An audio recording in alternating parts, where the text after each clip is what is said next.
All right, welcome into the Three Guys Talking Ball podcast. It is episode 74. We've reached the Michael Orr episode. That was the only 74 that came off the top of my head. What about Brian McKinney in Minnesota? Oh, yeah. You know what? We're changing it. That's why we have you, Grant, as we're going to change it since our guest he hosts Minnesota Sports Chat. He does a bunch of other different media outlets. He's the podcast manager for Hubbard Broadcasting. It is Ross Brendel. Ross, welcome on. How are things going? Gentlemen, it's great to be here on a seasonably, well, it's very spring-like in Minnesota. Whether it's 40 or 80, it is spring-like in Minnesota. Things are going good. Thank you for having me. Yeah, for sure. Well, it's, you said spring-like in Minnesota, where it is, a week ago we were bracing for a gigantic snowstorm. I don't know. I guess you guys got hit a lot harder than where I did. Luckily, we only got about 3 inches. It melted that day. And then yesterday it was 80 degrees. It was 85 degrees in the cities today where you and Grant are both at. And we're recording this on Wednesday, the 12th, and it'll get released on Thursday, the 20th. And we're recording it a week early because I actually am going to Mexico and I won't get back till about midnight on Wednesday, which cuts into, and I don't know if you've ever been down to any of the resorts down in Mexico. The Wi-Fi is not the best. So the show must go on. So we got to improvise. I'm glad you are here. So, and I'm guessing you've taken a few more journalism classes than both Grant and I have. We took one in college together. And they always told us that we're supposed to ask the most controversial question first, but we do things a little bit backwards here. So we're going to start off with some controversy. Who do you hate more, the Packers or UND hockey? Oh, can I go off the grid or does it have to be? Let's throw in Wisconsin too, but then there is an option for a D, which is none of the above. Okay. Well, the answer with a bullet is the Badgers. The Packers is more, and I'll choose my words carefully here because it's not every fan, but the Packers dislike is more the fans and not actually the players. To a degree, I have some admiration for Green Bay Packers football. They've definitely left some meat on the bone, but I would love to cheer for a team that's won 2 Super Bowls in the last 3 decades and had 2 Hall of Fame quarterbacks come through there. I'd love for that to be the problem. UND, I still dislike them as a Gopher hockey fan. By the way, let's not talk about the national championship game. I'm still working through the process. I see with all your Michigan stuff behind you, Dylan, you're probably pretty happy about it, but whatever. Well, I grew up. I'm in it's a town called Dickinson, North Dakota. Yep. It's southwest North Dakota. We're just off I-94, so it's not big hockey country over here. So the only reason I have any somewhat interest of hockey is because of Grant, because when we went to college at NDSU together, we got to know each other and we lived together for a year. We would occasionally turn on the Wild and watch it. And then we went up to Grand Forks a couple of different times, went to some hockey games there. But for the most part, I'm not a huge, Michigan, I would have been cool to see win, but they have to kind of live up to a school or team with an M in it and just let you down right when their hopes are up? Well, I look at it this way. At some point, the Big Ten needs to win a national championship in hockey. To your original question, right now, my main struggle is, so I'm a Lakeville High School graduate, the Lakeville High School. So there's 2 now. Back when I graduated, there was 1. My biggest complaint currently in life is that every good basketball player from Lakeville chooses to go play for the Badgers, which you could pick 320 other schools. I don't care. I prefer you pick the University of Minnesota, but stop going to bleeping Wisconsin. That frustrates me more than anything. And I honestly, I don't really know why I dislike them, but I'm a huge college football nut. Okay, I can start watching college football at 11 a.m. on a Saturday and finish at 2 a.m. on a Sunday when the Hawaii or UNLV games end. Okay, To me, a good Saturday is I get 2 out of 3. I get a Gopher football victory, a Notre Dame loss, and a Wisconsin loss. If I can get 2 out of 3 in any order, that's a great Saturday. I just can't stand the Badgers, and it's more I don't know why. I just truly don't understand. I get why maybe you don't want to play in Dinkytown, the big city thing. I don't really get it, but I understand it. If you're truly telling me it comes down to Minnesota and Wisconsin, and you're picking Wisconsin because they're in the middle of nowhere, I would question that kid's intelligence and sanity anyways. All I'm saying is pick a different school. I don't really particularly like Iowa, but I wouldn't despise a kid for going to Iowa. Quit going to Wisconsin. So yeah, it's the Badgers with a bullet. And then I will say this to, I love to stir the pot, so I'll stir the pot with you guys. Anytime your Bison want to take a step up and start playing real teams on a week in and week out basis versus just cruising to national championships every year, I'd appreciate that. Well, and I'm probably echoing right now. My mixer decided to not work. Real quick question though on this, Ross. So you mentioned you're from Lakeville. Now there's 2 high schools. So what of the 2 high schools, what is the real Lakeville High School then? North. So Lakeville North is the original. Okay. And I remember Lakeville North, when they went to 2 schools, was only like 12 or 13 years old. So it was a nice school. Yeah. But I remember walking into Lakeville South for the first time in like 2007 or 8 when I was in college, blown away by how nice it was. Yeah. So, yeah, there's your answer. Because I'm originally from Mankato. Okay. And we, for the state tournament every year for our football program, we played a couple games at Lakeville North High School. And yeah, I was always impressed with the field and the facilities in the school up there. And that would have been 2008 to 2011. Okay. Yep. And I graduated in 05. So the split was in 2006. So you were just a few years behind that. And obviously on your Bison, I kid. It's no skin off my back. I would just love to see more teams in this region play D1 college football. That's why I was happy to see St. Thomas make the transition, but I'm hoping in 5-10 years there's even another transition for St. Thomas football. Well, and they're in a perfect area. I would think that they will be getting an invite to join the Missouri Valley Conference. That would just add more regionality. And they're in a perfect recruiting spot because most schools, NDSU, UND, South Dakota State, USD, Northern Iowa, they all pluck from that region. And to your and NDSU, they want to move up. They've made it known that they want to move up. They just haven't been able to get the invite yet. Yeah.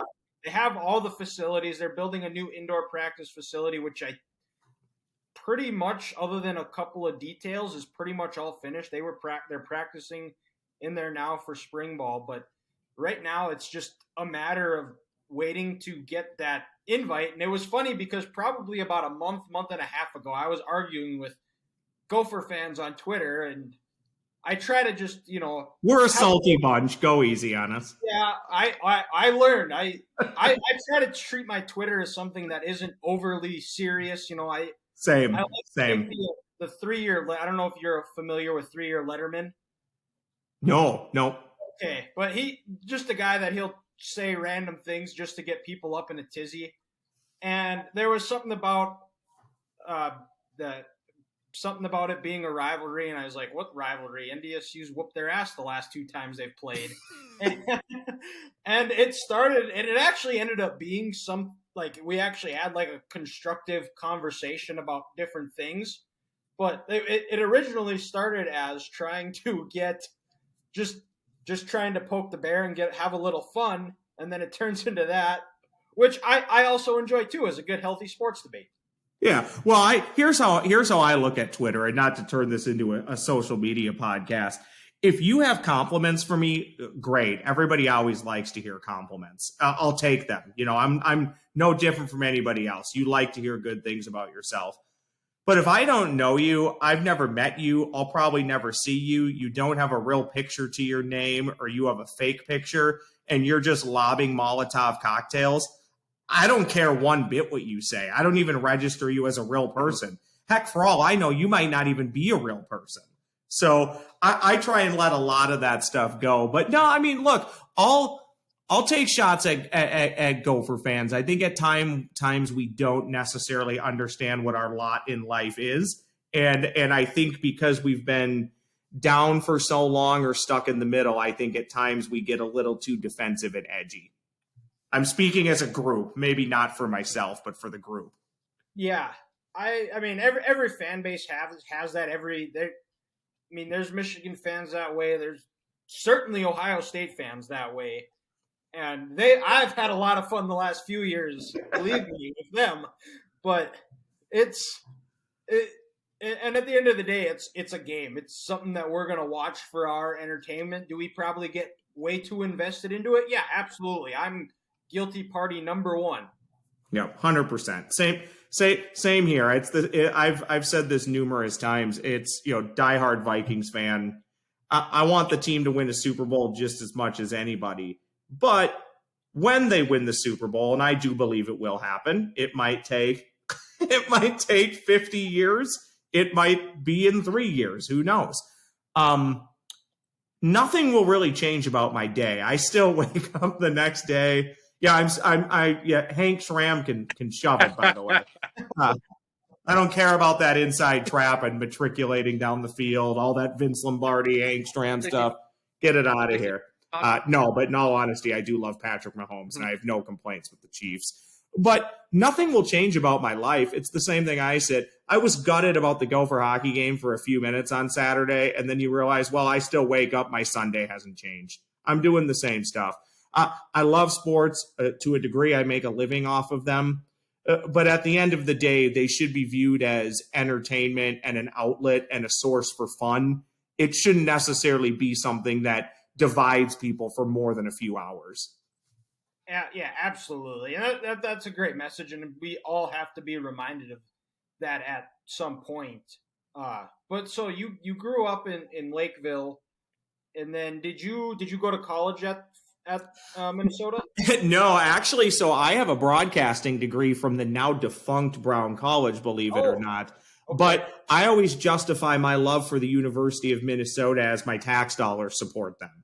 So then basically any state university I technically claim as a team that I will cheer for, which includes the UMD Bulldogs, as my buddy always reminds me, BULLDOGS, Bulldogs. I don't know why. I was a Gopher football season ticket holder with my dad growing up. Left those tickets behind for a few years, and for about 10 years now, actually no, 7 or 8, I've been a season ticket holder with a good buddy of mine. So it's more of just a passion for the university, even having never attended, which is fine. I don't really like to legislate to people who you're fans of, aside from my, Wisconsin Badgers dislike. People, going back to what we talked about, people are free to cheer for whoever they want. The only thing that bugs me is, and we all know people like this, I got a couple buddies who seemingly only cheer for the teams that are currently winning or have won a lot. To me, it's like, well, what's the payoff in that? I'd rather just have my teams and stick with them. But no, I did not go to the University of Minnesota. But even as we're recording this, I'm wearing my game day shirt for when they came here and jinxed the Gophers. But Russ, was that the Wisconsin game? Yes, that was the Wisconsin game. And then a year later, maybe 2 years later in the pandemic, they came back for the Minnesota-Michigan game, but it was closed. So the Wisconsin game they were here for. And I'll say this, really an incredible experience. Actually, the day job that I was working for was Score North. We went out early that morning, and thanks to Holiday gas stations, passed out just a literal a pallet of donuts to people. Really a very cool experience. I don't know if you guys have ever done game day. Maybe you have. I think they're at the Bison once a year. So it really a great experience. I thought it was awesome. And it was quintessential Minnesota. It was sleeting and snowing and cold, but still thousands of people. So it was a ton of fun. Ross, if I'm not mistaken, that year, wasn't there a contingent of Minnesota fans upset that they didn't come for the Penn State game? Yes. Yep. Yeah, 100% there was. And it's funny how I remember thinking they would come for Penn State and they didn't. And then it was fairly apparent they were going to come for Wisconsin.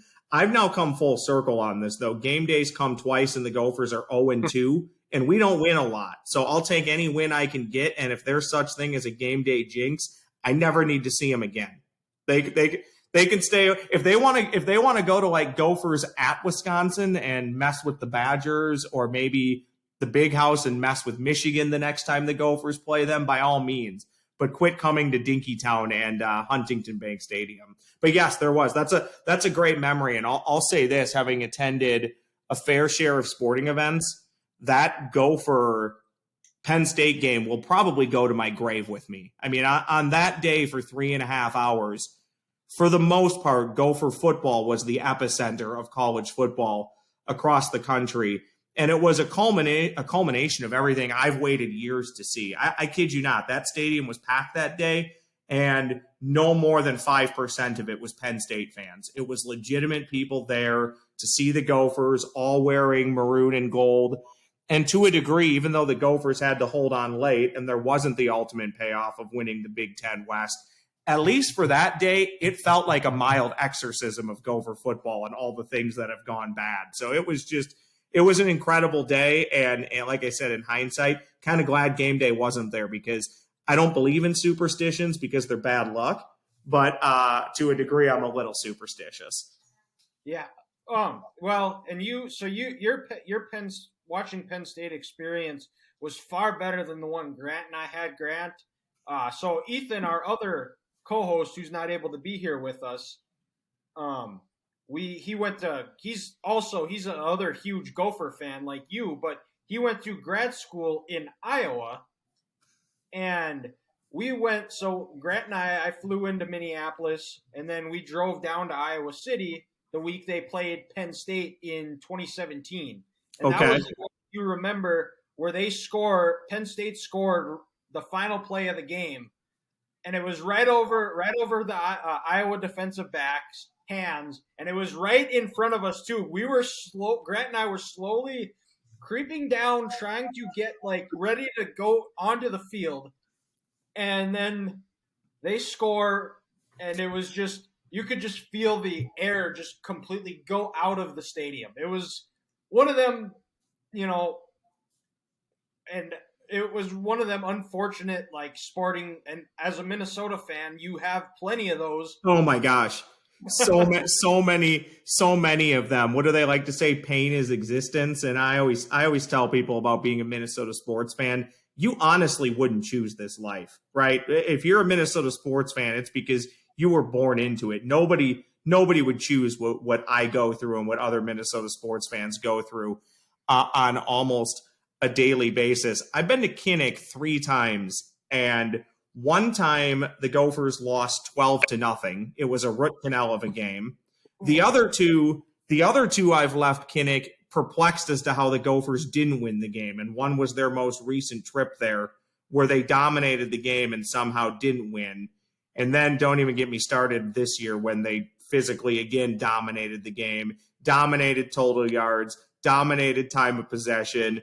Muhammad Ibrahim ran for over 200 yards, and they still lost 13-10. I think so. Actually 300 yards. Was it 300 yards? Yeah. Well, yeah, around your point. It's the last 2 years. It was the exact same game. Yep.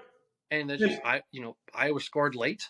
Game in Kinnick was a Keenan Johnson screen pass where the corner just missed him. And then, this year was the Jack Campbell show in the fourth quarter. So explain this to me, because this is not a rip on Iowa football. Again, this is more of an admiration thing. I said this at the beginning of this year, especially Gopher fans, we love to poke fun at Iowa. Okay, I don't know why. I've never even gotten on board with the "We Hate Iowa" chant. I guess it can be kind of fun, but maybe we just hate them because we never beat them. Maybe that's what it is. It goes back to what you were talking about, Dylan. It can't be a rivalry with Iowa if you only beat them once a presidential administration, right? So I don't know how much of a rivalry that is.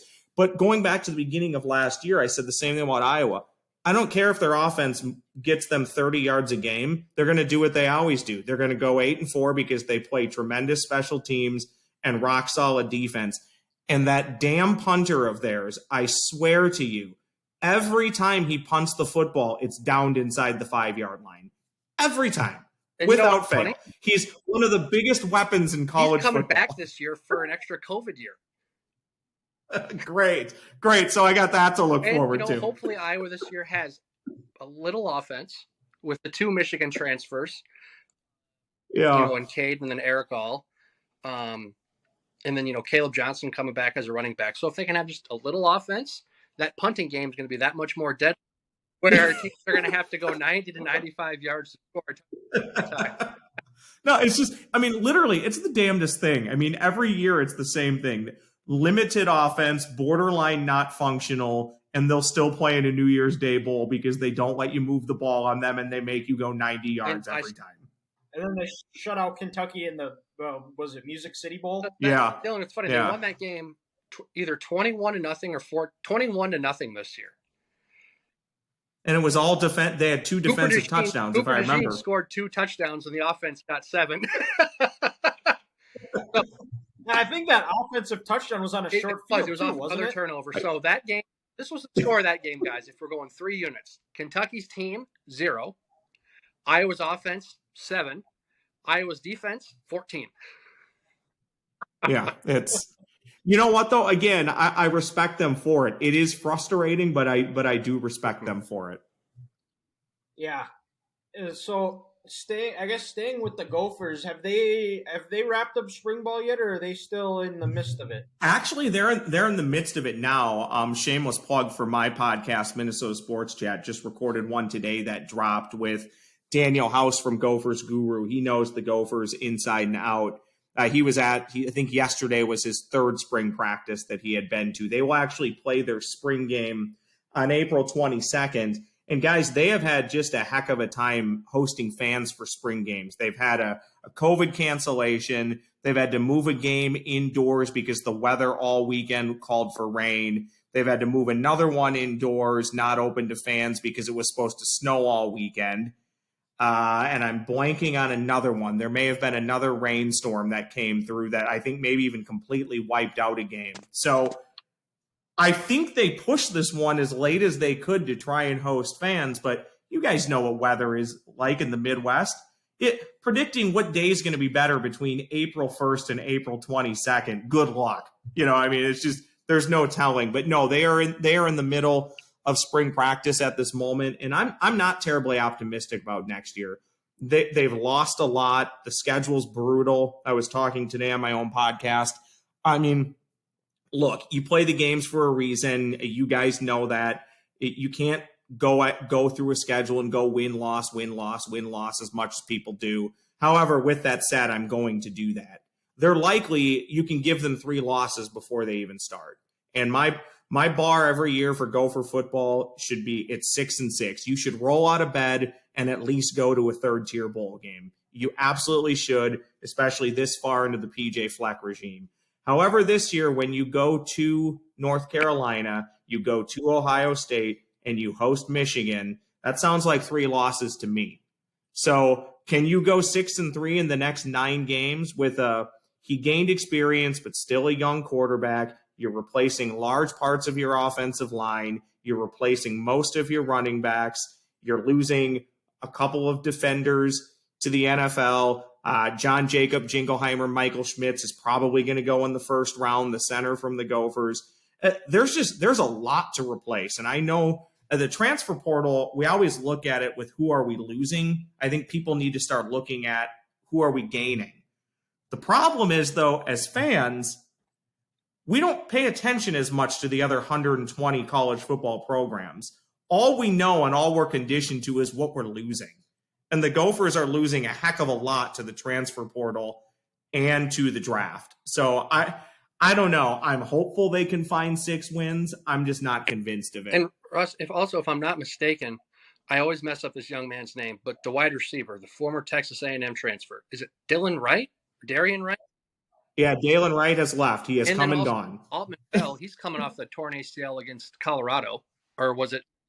Yeah, he'll be back. He'll be back for year 7. So I think he'll graduate as a doctor when he finally leaves the UNM. At this rate, he should, right?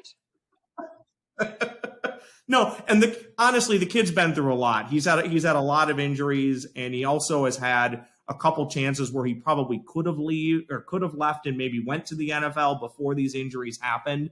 So he is legitimately, and you see this all across college football, he legitimately is, I don't know if I can call him a kid anymore. He's probably in his mid-20s at this point. But he is legitimately the person you cheer for. Like you do want somebody who's gone through so much adversity, now has stuck around the program for so long. You do want him to be healthy this year, and you do want him to hopefully realize what I believe his dream is, to at least go to the NFL and even at bare minimum have a cup of coffee. But yeah, he's back. I think they're going to be fine at receiver. I trust them enough to be functional enough on offense. I'm really worried about what they've lost on defense. And especially in this conference, if you can't win the battles on the offensive line and the defensive line, you're not going to win many games. And it's going to be really tough to compete with Michigan and Ohio State. Now, do they have to? I don't know if they have to, but you also don't want to be embarrassed when you play those teams either. Yeah, well, and the thing with with Ottman Bell is I think if he's healthy last year, who knows? The Gophers are probably maybe playing in Indianapolis. It's hard to say, but I mean, I thought he was that much of a difference maker.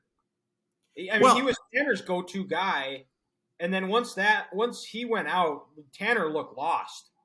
Yeah, and there's a whole separate conversation to be had about Tanner Morgan. I know it's a podcast, but I don't think you guys have hours or days for it. But the last year for Gopher football, it could have been, when you look at the jumbled mess that the Big Ten West was, I think you can simplify it down to losing one player could have cost not just the Gophers, but even you go through and you look at Purdue and Iowa and Minnesota, and you look at how the teams finished and how they did against each other. It really could easily simply have come down to just not having one of your better players for most of the season. And again, even as a wide receiver, yeah, he is one of your better wide receivers and does open up the rest of the offense. And guys, I'd even look at Purdue, the team who represented the Big Ten West. Who did they add? They had Charlie Jones. He was Purdue's offense. Where did Charlie Jones come from? University of Iowa. And they lost. Keenan Johnson didn't play last year. He was hurt. He's now transferred to Kansas State. So we're onto something. If these teams in the West had their full stable of players and they weren't injured, it's a different story. Well, and I think, Grant, to your point, and what the West looks like in the landscape of the West, at least for now, I think they're going to dramatically redo the conference here in the next couple years. I don't know how they're going to do it. My hunch is that they're maybe going to do 4 quads of 4. I have no knowledge on that. That's just my hunch. Or maybe they'll split it and do 2 sides of 8. But if you look at how the West is currently constructed, last year and into next year, it's a massive jumbled mess. And it typically, again, for the Gophers, it came down to, I'll say it, they completely no-showed the Purdue game. I mean, it was a lackluster performance all around. Don't know why.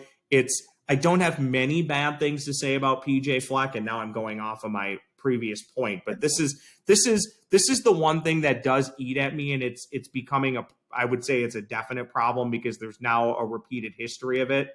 This team and this program, for some reason, every year just blatantly no-shows a game. And I don't know if is he too lenient on his squad? Is he not hard enough? I don't know what it is, but you have the Bowling Green fiasco. You have the Illinois fiasco in the same year. You have no-showing Purdue last year, a game that cost you representing the West. And here was my original point. I'm not naive. I don't expect the Gophers to win the West, go into Indy, and beat Michigan or Ohio State, or even Penn State for that matter. Would it be nice? Can they? Yeah, it's one game. Anything can happen. All I want, guys, is to wake up on Championship Saturday and know I get to watch the Gophers be the sacrificial lamb to Michigan or Ohio State. That's all I want. And look at the West. It shouldn't be that difficult. But they had a golden opportunity last year, and it's becoming a trend with Gopher sports. Golden opportunity to win the Big Ten West slips through their hands. Golden opportunity to win your first hockey national championship in 20 years. you revert to a shell for the second and third period and let that slip through your hands. I'm getting tired of all the losing. I'm in the wrong state for it. And maybe this is a little fresh too, but the Wolves last night. Oh my goodness! Going to the corner. If you really want to cut open a vein with me, and I don't want to dominate your show, I've become so apathetic to the Minnesota Timberwolves. I barely even watch. I went to bed last night and they were winning, and I'm not joking. When I put the phone on the charger, I was 95% positive I would wake up and see that they lost. It's what they do, and it is. I know people who work over there, so I try and choose my words carefully, but I also don't necessarily want to pull punches when I feel like they're warranted. It is one of the most pointless franchises in all of professional sports. They have done nothing now for 35 years. They've won 2 playoff series in the same year. So outside of 2003, 2004, no playoff series victories. Okay, and then you have the Jimmy Butler year, which was a GD fiasco. And then this year, you have 2 players throwing punches in the same game, one at a teammate. Then the other one, I don't know what's funnier. His excuse is Jaden McDaniels thought he was punching a curtain. I don't know what's funnier, that he thought he was punching a curtain and he hit a wall, or if he expects that we'll all believe that excuse that he thought he was punching a curtain. It's just... I didn't hear that. That's that he thought he was punching a curtain. Oh, yeah. So it's look, and I don't cheer against them. I don't, but I don't see what the end game here. And with this current roster, how's it ever going to get better? I don't see it getting better. I think I can't say for certainty, nobody can. I firmly believe, though, that when the Timberwolves season ends, whether that's in their next play-in game or getting promptly dispatched by Denver in the first round in 4 or 5 games, I think this is going to be it for Karl Anthony Towns for many reasons. One, it's a money game. They don't have enough money to keep the roster intact, especially at some point when his hand heals. You'll have to pay Jaden McDaniels down the road. I don't know how you guys feel about Naz Reid. They don't have any money for Naz Reid. They can maybe find money, but they don't currently have money. And oh, by the way, they have basically no draft picks for the next decade. So the only way to be functional is they're going to have to recoup some of those assets. And I don't know if we saw it enough. Maybe they'll try and give it one more year. But from what we saw this year, it was pretty apparent that the 2 twin towers really can't work with Ant. And maybe Connolly helps that. Maybe he can help distribute the ball better when they're all on the floor. But then the other problem is Rudy doesn't even play every day. So you give all these draft picks for a guy who needs his maintenance, which is another issue I have with the NBA, which is part of the reason why I do love why I love Ant Edwards. When he said at the All-Star break, he wished guys played every game. I do too. Think about the family of 4 that, no joke, drops $500 to go to a basketball game. You go see the Golden State Warriors and you don't get to see Klay Thompson, Steph Curry, or Draymond Green because they're resting. And then Steve Kerr has the audacity to tell the fans, we should play a 72-game season and this wouldn't happen. It's like, no, Steve, that's not the problem. This didn't happen until recently. The problem is what we've allowed players to do and giving them basically all the control. But yeah, the Timberwolves, it's sad, it's comical, it's funny, it's depressing, all in one, because this is a great basketball state. And it's been proven time and time again. You look at all the great athletes that are now coming out of here and playing big-time D1 basketball. You look at the support that basketball has in this state, and what should be a franchise that should probably have almost sellout crowds every night has curtains in half of the upper deck. And it's not just me that's apathetic. If you're doing that, that's a good chunk of people that are. Well, and from what I saw, and I didn't watch all of it, last night I kind of had it on. I was watching something else, and I kind of just had it on just to see, kind of keep an eye on what was happening. And then the last 5 minutes of the game turned on. And then that was when the Wolves offense just disappeared. And to your point, if you're a Wolves fan and you still want Cat back after watching that, where he literally just hung around the 3-point line, where he would have a guy like an Austin Reeves who's 5'10", and he would just refuse to try to back the guy down or do anything other than shoot threes. Kent, you're 6'11". Use your height and go in the post. Am I also wrong? I'd love to get your guys' opinion on this. Am I also wrong in thinking, and again, I'm in my I guess I'll be in my late 30s here in a few months. I still look at some of these scores and chuckle. Like, that's when I see a final score of 150 to 130 in regulation, that just doesn't seem like basketball to me. And I get that the game's changed. And people will say, well, what do you have against free-flowing basketball with a lot of scoring up and down? My reply to that would be free-flowing basketball with a lot of scoring up and down. I'd love to be able to see guys actually play defense. I'd love to see a traveling call enforced. I'd love to see teams actually run set plays. I would love to watch basketball again. Yeah, well, that's exactly and I understand too that how insanely talented these guys are, but still the part that's like just in the NBA, it's an awful league to watch because they let the players run it and they have no idea of how to run a business in a sense. And it's you like and you see more injuries because guys aren't playing as much every day where their body isn't used to that constant pounding that, like, you look at. I don't know if you've seen the show Winning Time on HBO. You know, I have been told to watch it, and I got to be honest, I have not spent any time on it, but I need to. But you watch that, and that was kind of like the genesis, in a sense, of the, that free-flowing, up and down, fast-paced basketball. It's why they called it Showtime, because it's based off Jeff Pearlman's book. And it seemed like those guys actually loved and enjoyed playing the game of basketball, where they look forward to going out on the court every night. Where here it's like, oh, we got to go play in Utah or Minneapolis or wherever, It's just, and I'll watch the playoffs because it's the playoffs. You'll see a little bit more of an effort. No, and I will too, and I totally get that, but that's what I always tell people. And sorry to cut you off, terrible habit of mine, but you struck a chord with me because I do the same thing. I will watch the playoffs, especially every game the Timberwolves are in, or I guess not in. I'll watch as far as the Timberwolves go, and then I'll probably check back in at the conference finals. But that 150 to 130 score in regulation, you're not going to see that in the playoffs. Why aren't you going to see that in the playoffs? Because everybody's playing and they're playing defense. It's the same thing I say about fighting in the National Hockey League. I say this jokingly, but I'm always kind of serious about this. When I'm governor of Minnesota, Grant, I'll happily take your vote. Anytime there's a fight on the ice, especially if it's we're both going to drop our gloves and we're going to go at it one-on-one, I'm immediately arresting them and booking them for disorderly conduct. You don't fight in the playoffs. Why are we fighting in the regular season? It makes no sense to me.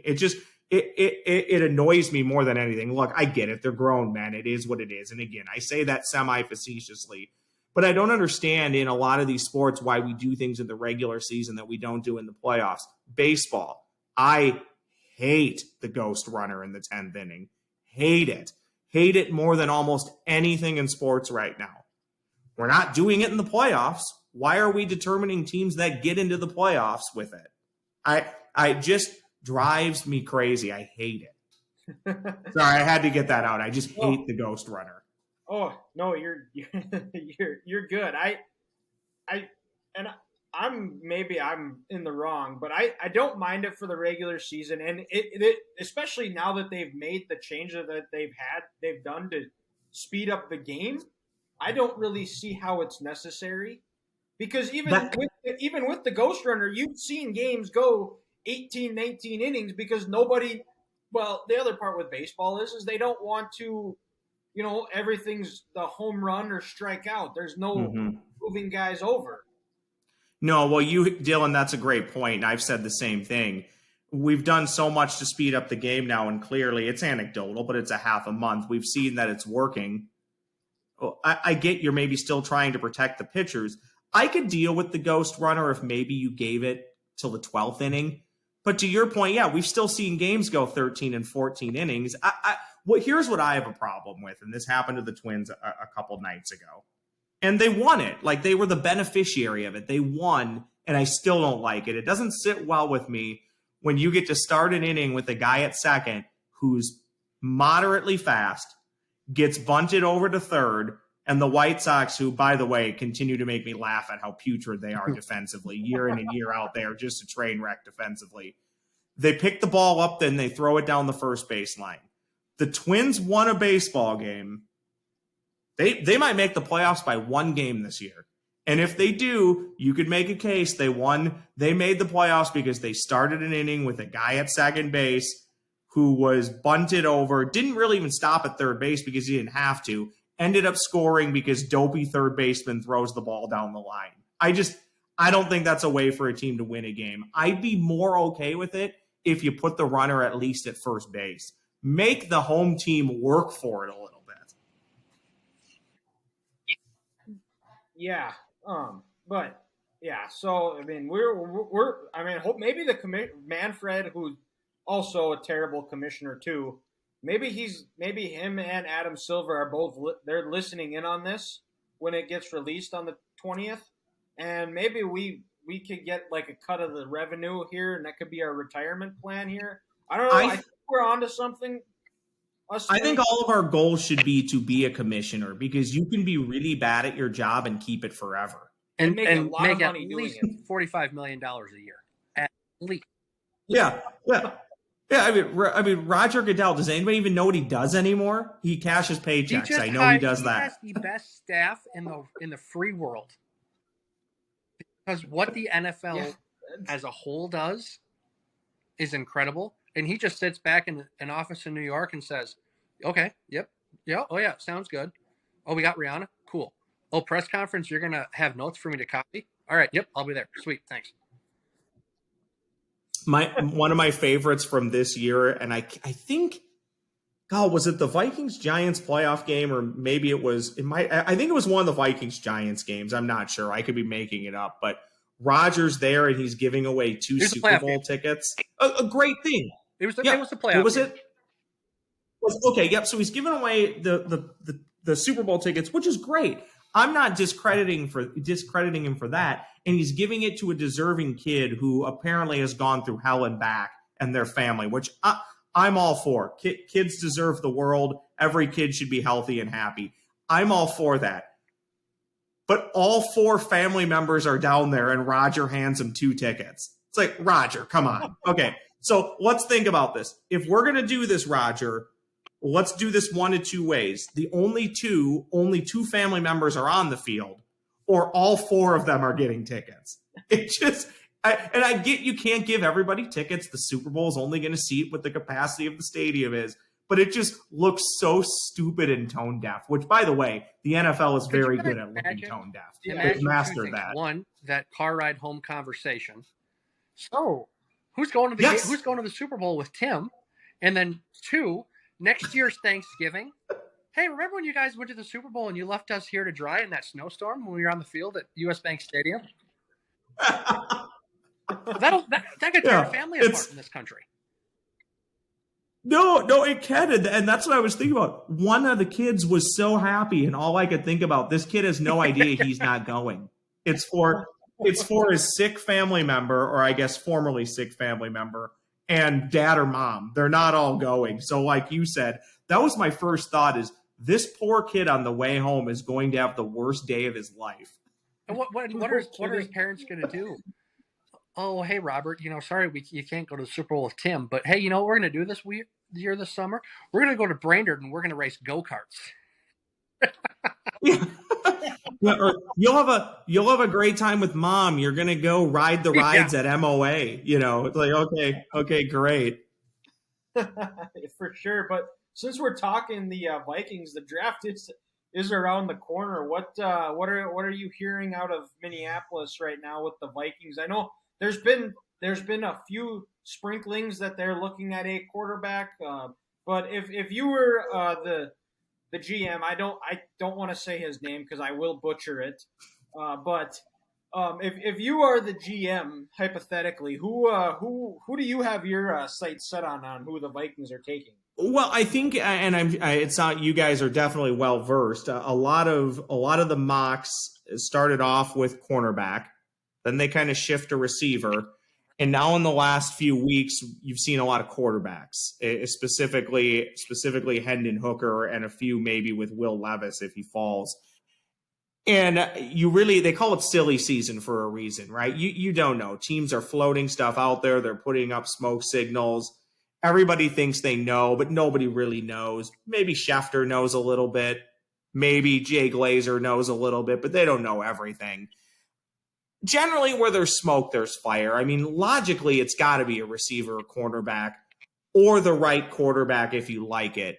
The issue on quarterback is unless a guy falls to you at technically 24, but it's 23 because of the Dolphins fiasco, it's going to take capital to move up, and the Vikings just simply don't have it. So my hunch all along is that the Vikings, who only have 5 draft picks and are trying to, again, continue with the soft rebuild or soft reboot, they're going to have to acquire capital somehow, some way, whether that's moving players for more draft picks, or my scenario is I still expect them to trade down. I don't know if that's out of the first round, but maybe at least back a few picks to pick up a 3rd or 4th round pick. My hunch, though, is if a Hendon Hooker or if a Will Levis is there at 23, I don't expect them to get past that pick. And mainly, it's not even an anti-Cousins take. I've always been very, very neutral on Kirk Cousins. I've said numerous times, you can win a Super Bowl with him. It's just going to be a lot harder because there's definite deficiencies in his game and maybe deficiencies with leadership and other things. I don't know. That's for other people to decide. That's just how I view it. But Kirk's not the quarterback in 2-3 years, so they need to figure out what is their exit plan and what is their long-term play. If they like one of these guys and he falls to them, it's very hard for me to believe that they're going to let him get past them, unless they like guys in next year's draft. But guys, we just talked about it with Chris Ottman-Bell and other players. You might really like a quarterback in next year's draft. Okay, but you got to have a pick that might be able to get that guy. That guy could also be injured and not available. He could go back to college after next year. You don't know. You can only deal with the here and now. So I'm wrong on this stuff an awful lot, but my hunch is it will be either cornerback, receiver, or quarterback, but I just don't see much of a scenario in which they could move up. So likely I think they're picking at 23 or later. If I had to guess, I would probably lean wide receiver, but I wouldn't fault them one bit if one of the quarterbacks is available and falls. I wouldn't fault them one bit if they took them, because it is the one position, for as much as it can get you in trouble and can cost GMs and coaches jobs, it is the one position where you have to take a swing of the bat and try and hit a home run. And the percentages show you're much more likely to find that guy in the first round than anywhere else. It's about 45% the quarterback you draft in the first round will turn into at least a 7 to 10 year starter. Maybe not a superstar, but a guy who is your quote unquote franchise quarterback. I applauded the draft pick of Kellen Mond 2-3 years ago. I would do the same thing this year in the 3rd or 4th round if you don't take a guy. You never know. You have to buy lottery tickets and you have to take swings of the bat. So long story short, I'm long-winded, as you guys are learning. My hunch would be they'll take a receiver, but I wouldn't be shocked if it's a quarterback. Yeah, well, I think too. And I think the only way they would trade up is if they trade an asset like a Dalvin Cook. But even then, I don't think that would be enough to entice a team to trade up, because I think he's probably closer to the latter half of his prime than he is at the start. And so I probably would agree with you. And the other part too is back to the quarterback thing, is you look at like these teams too, is I think most mistakes teams make is when they try to convince themselves that they have the guy when they don't. And you look at a team like Pete Carroll, when he got to Seattle, I think he had Hasselback and was hurt, knew he was done, and then it was Charlie Fry or Whitehurst or Matt Flynn. Remember, they went in on Matt Flynn. And then they signed Matt Flynn to that huge contract off of one game, and then they draft Russell Wilson in the third round, and then Russell, the rest is history there, and now that Russell's got his own problems, but I think it's worse when because then you're essentially stuck in quarterback purgatory. Yeah, and look, that is by and large, and you guys could both weigh in on this. Quarterback purgatory, by and large, describes 80% of the NFL. I mean, you have what, 6 to 10 guys that you could say that's a franchise quarterback. You have 6 to 10 guys where you say, okay, we can do some stuff and we can win with this guy. And then you have 10 to 12 guys who really have probably no business being starting quarterbacks, but they have to by default. That's why, a lot of people loved, if you could, I want the best backup quarterback I can possibly have. But also the reality is for most teams, if your backup quarterback's playing for mass amounts of time, more than a couple weeks, your season's over.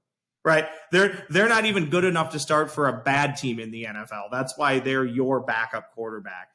But that's the tough part of where the Vikings are in. I would say I don't know if it's quite purgatory. They have what I think is he's a really good quarterback. Is he great? I think at this point in my mind, all the evidence says no, he's not. And that's not a dig at him. Again, I still believe if you built your roster right, you can win a Super Bowl with him. Joe Flacco won a Super Bowl. Again, Trent Dilfer won a Super Bowl. You can do it, but it's just really bleeping hard to roster build that way. It's a heck of a lot easier if you have your superstar quarterback and can backfill the roster versus trying to hit home runs on 80 to 90% of your roster because your quarterback is average at best. And again, easier said than done, but to me, that is the importance of always swinging the bat. So if you're the Minnesota Vikings and you don't get a quarterback in the first round that you like, heck yes, use a draft pick in the third and fourth round on a lottery ticket. Who knows? You might get Russell Wilson. You might get Dak Prescott. Maybe you'll get at least another form of Kirk Cousins. And I get well, if you don't like Kirk Cousins, why would you want another one? Well, at least if I get another one, I get another one that's much cheaper and about 15 years younger. Yeah, that's what I was going to go. You get you get a cheaper Kirk Cousins, and that's the good one. And that's valuable if you're trying to roster build. I mean, think of what the Vikings could do with $30 million more for their roster. And I'm not begrudging Kirk for taking the money. I'm just simply saying, think about what they could do with all that extra money. Yeah. Well, and I'm a Cowboys fan too, so I'm kind of stuck in the same boat where you pay these guys and go get your money. You're not going to begrudge a guy for going to get more money, but it's also at the same time if you're a quarterback, you almost, and maybe this is coming to a realization for them where it's like, if I'm willing to sacrifice a little bit of my money where we can put more to building our offensive line and getting skilled guys, building the defense, I can make that up in endorsement deals because if I'm a Super Bowl win, if I say correct, if I win the Vikings their first Super Bowl and biggest Minnesota sports team since 1991, a championship, I will never have to buy anything in the state of Minnesota again. If Dak wins the Cowboys another Super Bowl, he's gonna get into the Ring of Honor and he's gonna be debated with Troy Aikman as far as who's one of the great. He's gonna be in the lore of quarterbacks like Roger Staubach and Troy Aikman. I love how silent Grant is here because he doesn't have to deal with what we have to deal with.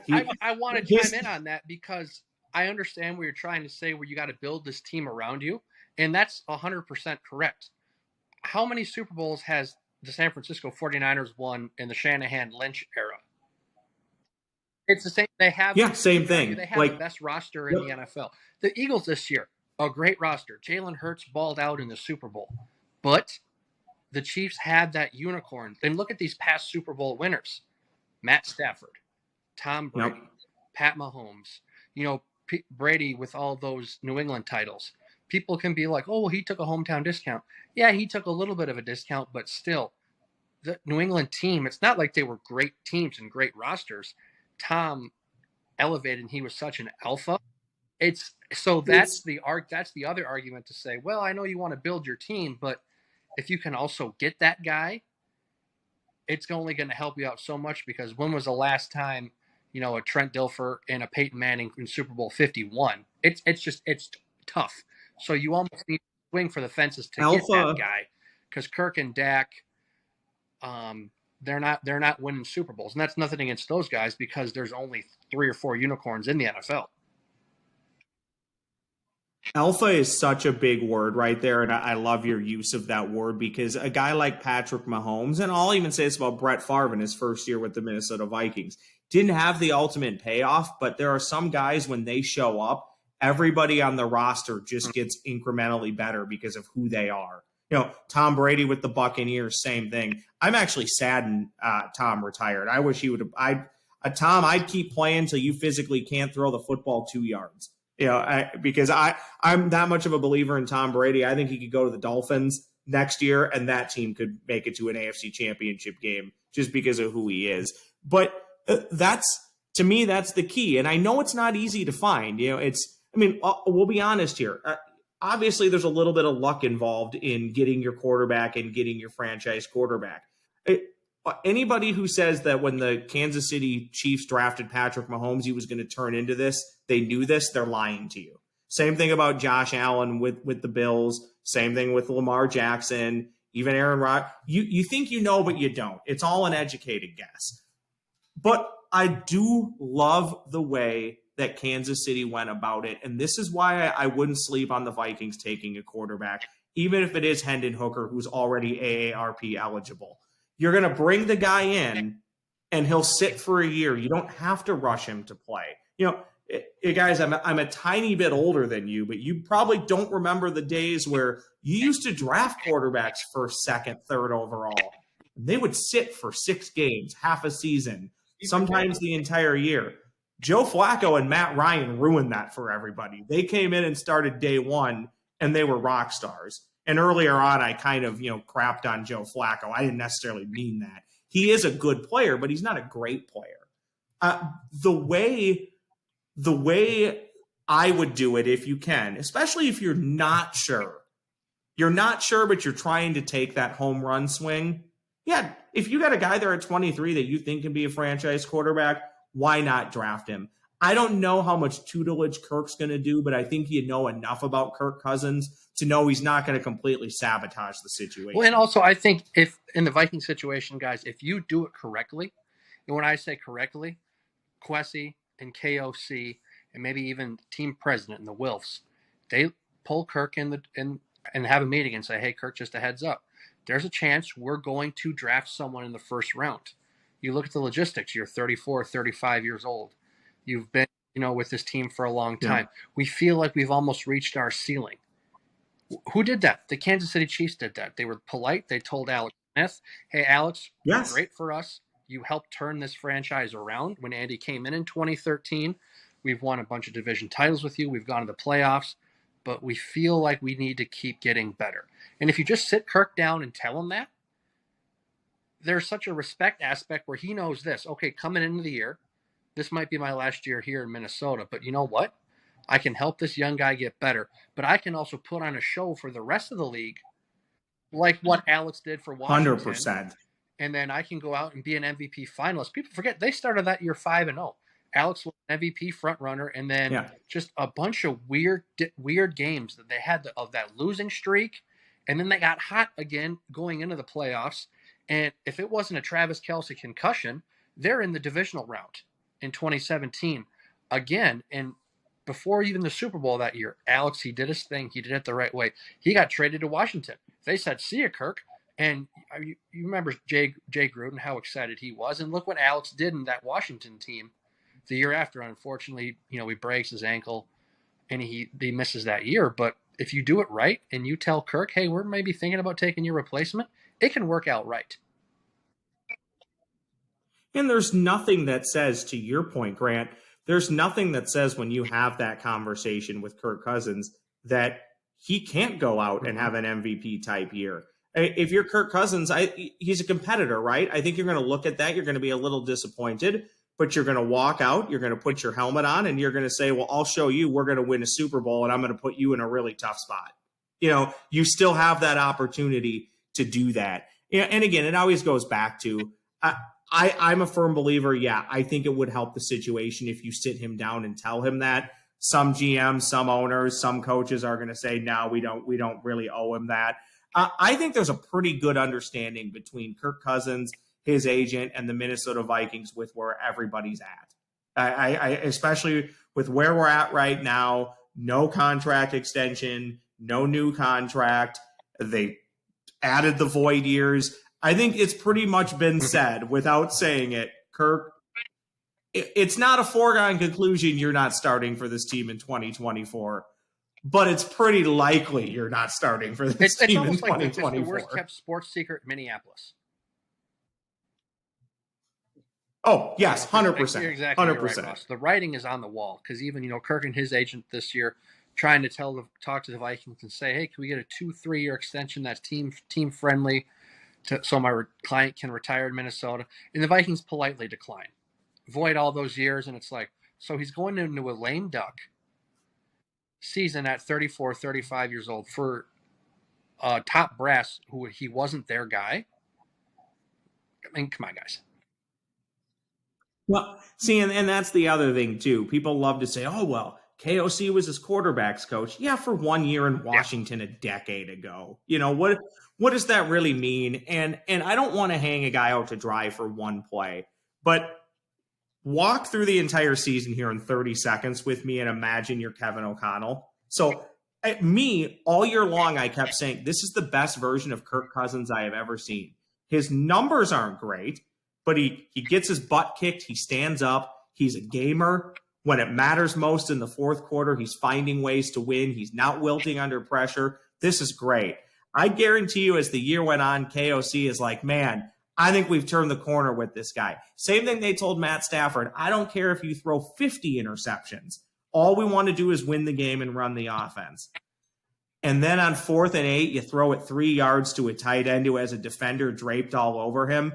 And I guarantee you they won't say it. They'll never say it. But when they move on from Kirk Cousins, whether it's even before this year, after next year, or 2 years from now, I guarantee you that play is still in their heads. They thought they had worked all that out of him.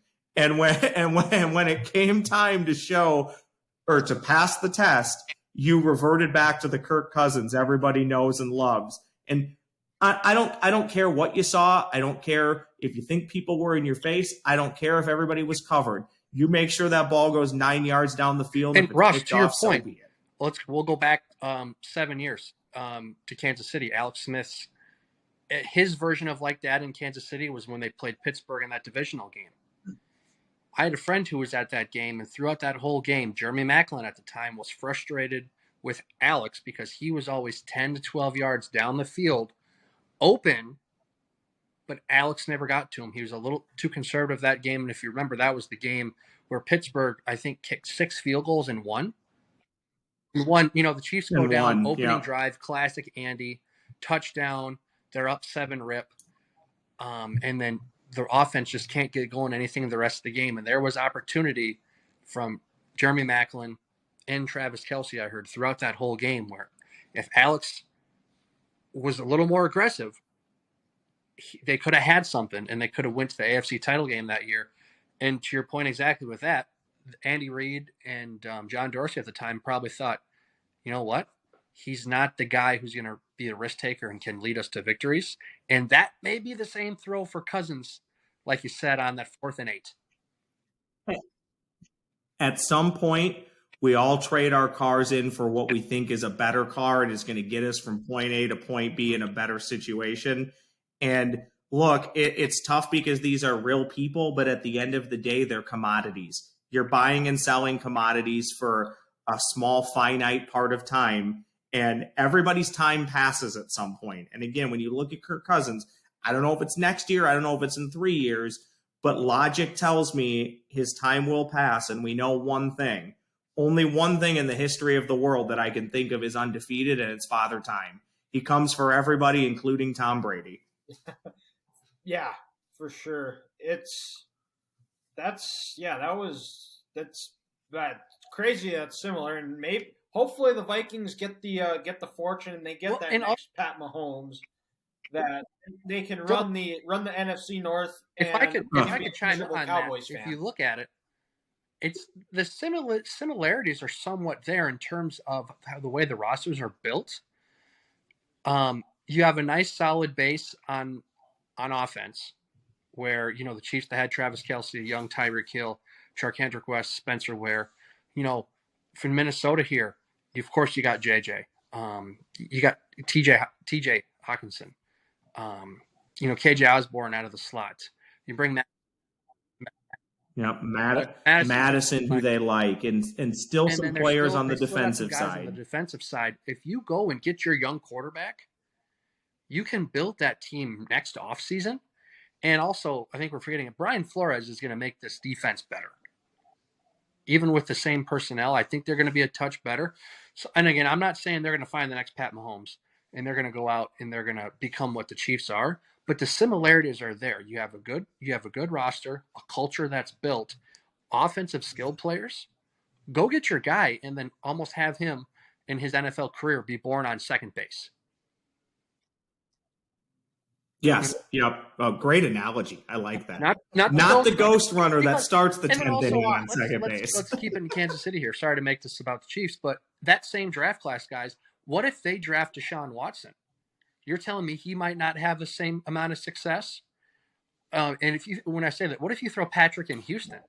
He might not be the Patrick we know. So the people around you matter, and the best guys, yes, they make teams better. They make players better, like what Pat did against Cincinnati this year, down his top 3 receivers. But again, to the Vikings' point, you bring in a young guy, you build a team on a rookie contract so you can pay Jefferson, and then you get the pieces around him. Good things can happen, because I still think this is a top 2 team in the NFC North right now. 100% on what you said about what happens if Deshaun Watson goes to Kansas City, what happens if Patrick Mahomes goes to Houston. I don't want to make the same argument with Trubisky. I think that would have maybe been a whiff anywhere. Oh, okay, Ross, I'm out here.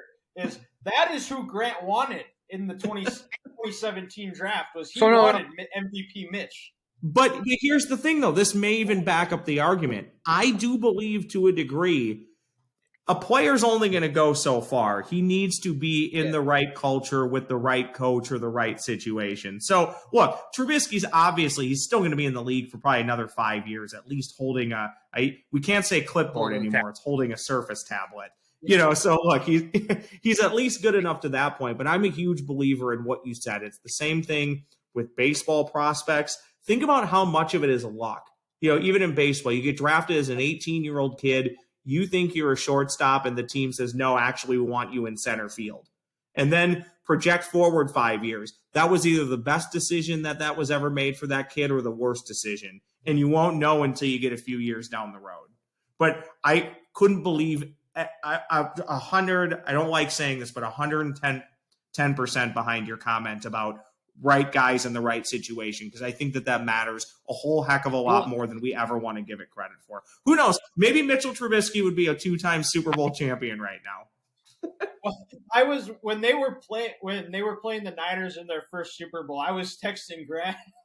Me being the smartass I am, I was texting Grant. I'm like, man, at some point you got to wonder how different this game would be if the Chiefs would have drafted Trubisky.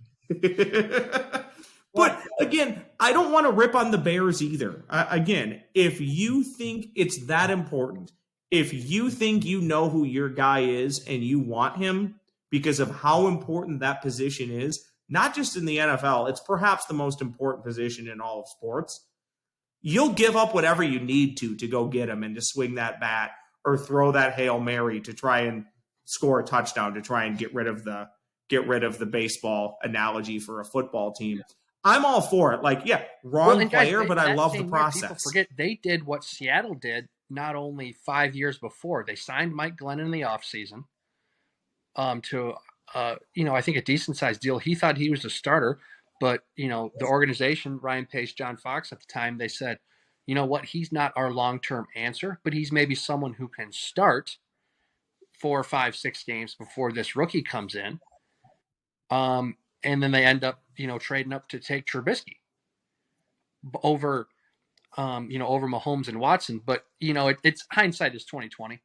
But you can't tell me that because none of these talking heads, the Mel Kipers of the world, the Todd McShays, the Daniel Jeremiahs, it was Mitch Trubisky and Deshaun Watson. People were talking about Mahomes. He's the crazy man. It's kind of funny. He's such a unicorn that even these talking heads who now are gooing and gone over him, they weren't talking about him coming out of college because he was some crazy Big 12 quarterback who put up video game numbers, but didn't know how to take a snap under center and didn't know how to lead a huddle. And watch the comments when the Chiefs move up and draft him. Wasn't necessarily negative, but nobody saw it coming, and a lot of people thought, well, they could have just stayed in the 20s and still drafted him. But again, they knew that they wanted him, and they were willing to give up what they had to give up to get him. Well, and you look at the 27 that you go into that 2017 draft. You look at the Niners on draft night, that first round. The Kipers, McShays, Mike Mayock's of the world were drooling over the Niners draft. And you guys took know Solomon who they Thomas drafted in the first round? Solomon Thomas and Reuben Foster. Those are two names I already forgot about, by the way.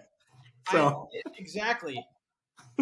So and that's kind of the unfortunate part is like nobody ever goes back and looks for like 5 years. So it's 23 now that nobody goes and looks at the 2018 draft, and that's really when you can give your full analysis of like how they did. It's also kind of comical to me. You take a quarterback in the first round, even Teddy Bridgewater's not the best example for multiple reasons, but I'll use him. Okay. You take him with the 32nd overall pick, and people always remember, Christian Ponder's a better one, right? That Rick Spielman reaches, takes Christian Ponder, and people will always remember, boy, they really blew that pick, and it set the Vikings back. And he was, I think, the 12th overall pick? I tried to forget that era. If the Vikings take Christian Ponder with the 33rd overall pick, and he's the same quarterback and he's that bad, nobody cares, right? So it's the same thing if you go back years ago with the Jets and Kellen Clemens. People thought Kellen Clemens could finally be the second coming of New York Jets football, but he was drafted in the second round. And when it didn't work out, nobody hung Tannenbaum out to dry for that. Had he taken him 28th overall, it probably would have cost him his job a lot quicker than he ended up losing his job.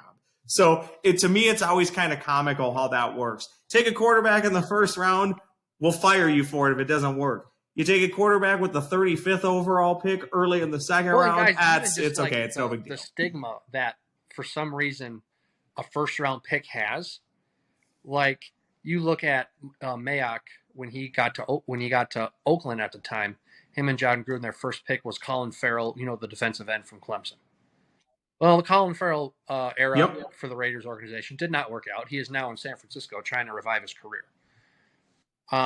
People, they're going to call him a bust. It was a terrible pick. He shouldn't. People, they bag on him. Well, in 2018, Brett Veach's first draft in Kansas City with like the 35th pick, I want to say, because they traded out of the first round. So the third pick in the second round, they take a defensive end from Ole Miss, and I can't remember his name. It didn't work out. It was a total bust of a pick. Nobody bats an eye. You know why? Because he was in the second round. He could have, but if he was picked 32, they would have killed Veach. It's incredible. Yeah. It's, and sometimes you do wonder. Sometimes, how much do GMs pay attention? How much do GMs pay attention to that and say, look at the Vikings this year. Oh, we don't want to take Hendon Hooker at 23rd overall, but would we potentially move up to one of the first picks in the second round to take a stab at him? Yeah, maybe we would do that because they know if you take him in the first round and it doesn't work out, we might lose our jobs in 3 years. We take him in the second round, we can pass it under the rug. Derek Carr at the Raiders organization. all in all, he had a good run for what the Raiders gave him, but he was a second round pick. If he was a first round quarterback and he only went to the playoff once and lost his one game, they're going to kill him more than he already is. But now, since he was a second round pick, he wasn't their guy. It was kind of like, well, you know what? He never had a top 10 defense. If he would have been a top half defense, if he would have been a first round pick, they would have said he's a first round quarterback.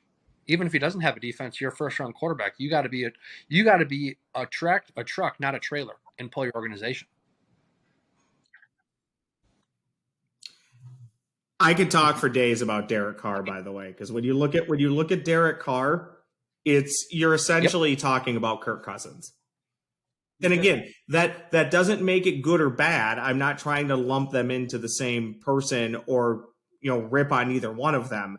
But it's basically you have AFC pretty good quarterback and you have NFC pretty good quarterback. And it's remarkable how their careers have kind of mirrored each other on multiple different levels. Yeah, for sure. And Ross, you can go grab your charger here, but it's and as you guys were just saying, Kirk Cousins and Derek Carr, something similar, and maybe I'm just being a homer here, and I find myself being a Mike McCarthy homer right now, which the start of the football season, Grant, you would have thought I was crazy, but here I am. But it's Mike McCarthy and Sean Payton. Their side by resumes, side. if you put them, do a blind resume, it's side by side. It's pretty much the same. The only difference is that Sean Payton has a little bit probably better PR rep, and he didn't deal with as much of a diva quarterback as Aaron Rodgers was. Yeah, the blind resumes are always really fun. I mean, it's always fun to play that game. And again, I've always made this argument for basketball. Phil Jackson's a good coach. I'm not saying he's not a good coach. But if you give me Scottie Pippen, Michael Jordan, Dennis Rodman in their prime, and then you give me Shaquille O'Neal and Kobe Bryant in their prime, I'm going to be a really good basketball coach. Right? So I'm not trying to diminish the role of coaching. It's incredibly important. I think we saw it with the Minnesota Vikings this year.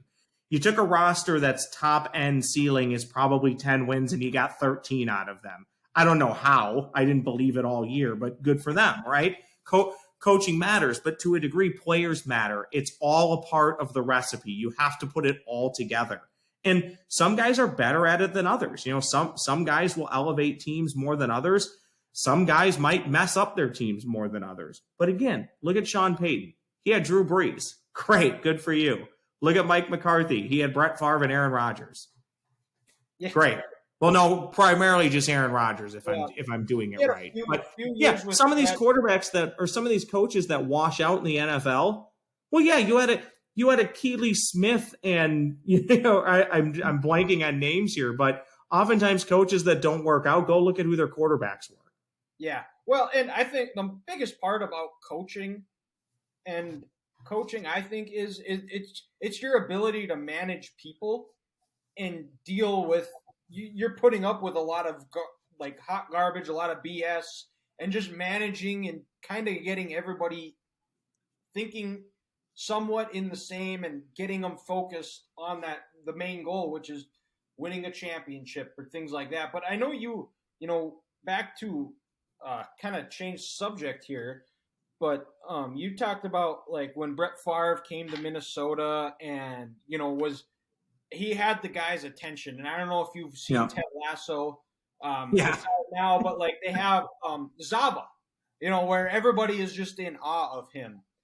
So I guess when you've lived in the cities most of your life, it sounds like, were you working around the Vikings when Brett Favre was there, or what have been some of your interactions with some of the whether it be Gophers, Vikings, Wolves, Wild. With any of the coaches, players, front office? Yeah, it's a great question. I appreciate that. So my backstory, I actually years ago started at KFAN as an intern and then a part-time employee. I spent 2 years outside of the state in middle of nowhere, South Dakota, and then I came back in 2009. I was in lovely Winter, South Dakota. I'm sure you're familiar with it. I say that semi-facetiously. Winter, South, like winter or winner? Opposite of loser, winner. Okay. On the border of South Dakota and Nebraska, buried in the rolling hills. Yeah, you're way south then. Yeah, I wouldn't know where that. Yeah, I would not know where that is. So when I was at the Fan, I spent a lot of time in locker rooms, and it's more of like the Brad Childress Vikings, the Kevin Garnett Timberwolves. God, I can't even remember the Jacques Lemaire Minnesota Wild teams. I haven't spent as much time in locker rooms in recent memory. There was a stint from 2012 to 2016. I spent a fair amount of time in and out of locker rooms gathering sound. I will say this generally. By and large, the nicest and easiest group you'll ever deal with is NHL players. Don't know why, don't know how, don't know if that's everybody's experience. That was always my experience. Nicest interactions I've ever had with anybody, bar none, former Twins general manager Terry Ryan. He just a salt of the earth good dude. You know, he would call into a radio show that I was interning for and then kind of helping out when I became a full-time employee. He never met me, but one time was told my name, and every time when he called in weekly, he would always greet me by my name. Same thing. I have an affinity, a very soft spot in my heart for Brad Radke, who would be a Hall of Famer if he didn't pitch for a garbage baseball team for a decade before they finally got good. Also a super sweet man, always addressed me by name. And again, he had no reason to, but he did. Probably because he's a good Midwestern boy. That's probably why he did that. I can't think of many bad experiences. I remember Dwayne Casey was just a super sweet, nice man. Every time I see him, I want him to do well, even though he always winds up coaching dead-end franchises. But hey, cash the paycheck and take the money. I know people speak very highly of Bill Guerin. I know the guys that I work with who talk to him maybe once a month when he joins Judd's Hockey Show. People think the world of Bill Guerin. I appreciate Bill because I think he's one of a few general managers who doesn't lie to you. I think he actually tells you the truth. Okay, and that the Wild GM then? That's the Wild GM, and I don't even begrudge general managers for lying. They really can't tell you the truth. If they told you the truth about everything, they would never be able to trade anybody. Yeah. so they really can't. But no, by and large, you know, my experience have always been very good, and I think the teams, the media relations departments in this town do a pretty good job making their coaches and players accessible to, one, you know, spread the news of what's happening on the field, but they also want to show that their players are out in the community doing good things too. So I have nothing but good things to say about the teams in this town and what they do. Okay, yeah. I'm always curious about that. Do you have a favorite person you've been able to interview through all your years? Oh man, that's another great question. You know, this is it's kind of off the beaten path, but the one that always comes back to me is I've been fortunate enough to talk, and semi-recently within the last year or two, sit down and have a really good elongated conversation with former Minnesota Governor Jesse Ventura. Oh, so wow. I actually went through kind of by mistake. I had Jesse Ventura on first, and then I segued that into former Minnesota Governor Tim Pawlenty and then current Governor Tim Walz. It's not a political podcast. Chronologically, it really is not. In a way. Yeah, exactly. But that's kind of what I did. I'm like, because here's the thing. We don't realize how much governors and politicians get involved in sports. Now, think about all the stadiums that have been built in Minneapolis, St. Paul in the last 20, 30 years. That all went through politicians. Sitting down and talking with Jesse Ventura, who I think a lot of people would describe as a recluse and a bit of a loud voice and a bull in a china shop, which, by the way, speaking candidly, if I can, yeah, to a degree, he kind of is. Well, he doesn't even live in America anymore. Is that? It's 50-50. He's here half the time and somewhere tropical. I can't remember what I was listening. Mexico. Yeah, he lives in Mexico. Yeah. So half the time he's in Mexico, half the time he's here, COVID pending. And we sat down because we had a really good conversation. He actually bit his tongue on a few things because Red McCombs was still alive, but he didn't want to slander him. But he told some great stories about former Minnesota Vikings owner Red McCombs trying to get a stadium built, and kind of let me in on those conversations and the listeners a little bit. Again, you can search that Minnesota Sports Chat, Jesse Ventura. If you Google it, I think it'll come up. But he also talked about, I'm sitting there talking with Jesse Ventura. He's asking questions about, is Maya Moore coming back? He is still heavily in tune to what's happening in Minnesota sports. And even I'm a wrestling geek, so even to talk wrestling with him a little bit, that was fun. I mean, that was really fun. And I'm trying to think of other ones. Chad Greenway was always a good interview. It's been a while since I've talked to him, but he was always a good interview. What was that? That's Grant's favorite player. Chad. Well, there you go. Well, I love Chad. It's just, it's kind of nice, Rush, growing up in Mankato, was able to see training camp all those years. Yes. And the biggest takeaway I always had was always seeing how Chad, when he got on the field in between those white lines, he was always moving. He was always hustling. They could be on the third field, close to the dorms, doing linebacker individual. But then when it came to doing, 9-on-7, he's sprinting across the football fields, coming there, always the first guy. He's always hustling. And also, it helped he was an Iowa guy, coming to Minnesota here. But just watching him play, I always felt like Chad was the kind of player that we wish all athletes were. Yeah, and I don't ever want to get on any type of personal soapbox because I am by far from a perfect individual. But I am a firm believer in, doing your best every day to be a good person, lead by example, try and make some sort of difference in this world. Because I still do believe there's a lot more good than bad, even though, we might not always believe that. But I'm blanking on the former Bengals lineman who then ended up winning a Super Bowl with the Rams. Whitworth? Jason Whitworth? What was it? Yeah.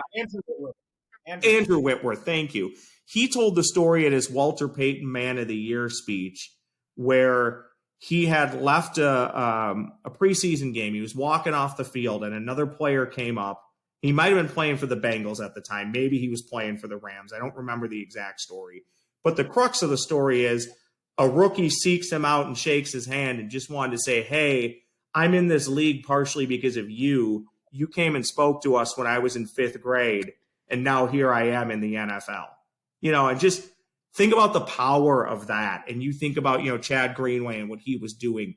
Look, again, sports matter, but they're a distraction, right? It's just you hear stuff about the Chad Greenway stuff, and it does. It makes you feel really good. And those are the guys that you do want to root and cheer for. And to your original question, Dylan, I honestly can't think of many people who were tough to deal with. I can tell you for complete personal reasons, I despise doing anything with the Timberwolves in the Kevin Garnett era because that guy needed so much treatment after the game. You wouldn't see him for an hour. So if you were looking to get sound after a game and, there's always the media scrum where you're getting questions in and he's answering questions, you wouldn't see Kevin Garnett till long after everybody left. I was stuck at Target Center and the dance clubs were closing across the street. That's how late I was waiting for Kevin Garnett to come out. Great player. Standing next to him is ridiculous because he's just a freakishly tall individual. But you just wanted to go home at some point. You've been there for 6-7 hours and you're waiting for this guy to come out. And by the way, for the most part, they don't ever really give you much, right? I mean, I was just going to say that too. I was like, and it's not even a guarantee you're going to get anything interesting. He's doing it. So to quote Marshawn Lynch, he's doing it so he doesn't get fined. Yeah. And then we're doing it for the times that they do give you something. I will tell you this, the one person I would have loved to have interviewed, and I can't speak on what type of person this person is. I can't. I have zero clue. My hunch is they were probably a pretty good person, even though they were maybe slightly crazy. I love Mike Leach. I have loved Mike Leach for years. Loved him at Texas Tech. Was borderline heartbroken when he left Pullman and Wazoo to go to Mississippi State. But not that I was anti-Mississippi State. I just thought Mike was perfect for middle of nowhere Washington. But I love that man. Would crack me up every time. I could watch him talk about peeling an orange on YouTube for 20 minutes, and I'd have a heck of a time watching it. So I'm going to miss that man, and college football is going to miss that man for the next 20 years to come. Absolutely. Well, during COVID, him and Clay Travis did a podcast that broke down the entire Tiger King documentary, which was I did not want. I've not listened to this, but I've heard about it. Is it worth the listen? It is. It's pretty entertaining. After I listened to it, because my day job is I work for Pepsi. I'm a sales rep for Pepsi in Dickinson, and so a lot of my day is driving around. So, and I was listening, and that came out in 2020. So it was at a point where I wasn't working there. I was working in the oil field. So I was driving around and doing nothing even more, where it was me sitting there checking a well site or something and then getting back in, where I was driving for probably 8 hours a day. And I listened to it and I could not stop laughing. It was so entertaining just because Mike is also somebody who is long-winded, and he will just ramble and talk. And he doesn't hold back. He'll say what he thinks.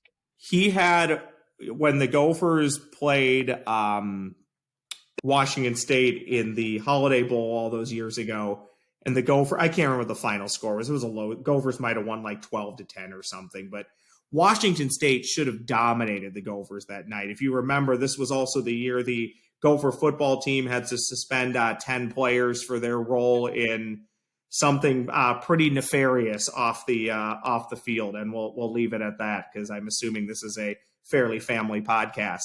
But they go to halftime and they ask, I don't think Mike's team had scored a touchdown yet, and they might have scored 3 points, maybe 0. And I forgot who the interview is, but the interviewer asked Mike Leach to describe his offense, and he just looks at her, I believe, and just goes anemic. And walks away. That stuff's funny to me. And then you had there was one a couple. Well, this year they were asking him about some officiating calls, and he just tells the sideline reporter, he goes, I don't know. Why don't you watch? Or you're watching the same game I am. Why don't you tell me what you thought about that? But it's just how quick he is on his feet with some of the responses, and then you get stuff. At Wazoo, they used to ask him a random question. He would tell you all about if he thinks Bigfoot or aliens exist. His rant about weddings and wedding invitations is one of the best things you'll ever watch. And then there was this year, 2 years ago, he was asked about, I think it was one of his defensive linemen just got engaged. Do you have any advice for him? And Mike Leach says, well, it sounds like I'm already too late. Well, great Mike Leach sound bit is when he's describing a mythical battle between all the mascots in the Pac-12. Yes.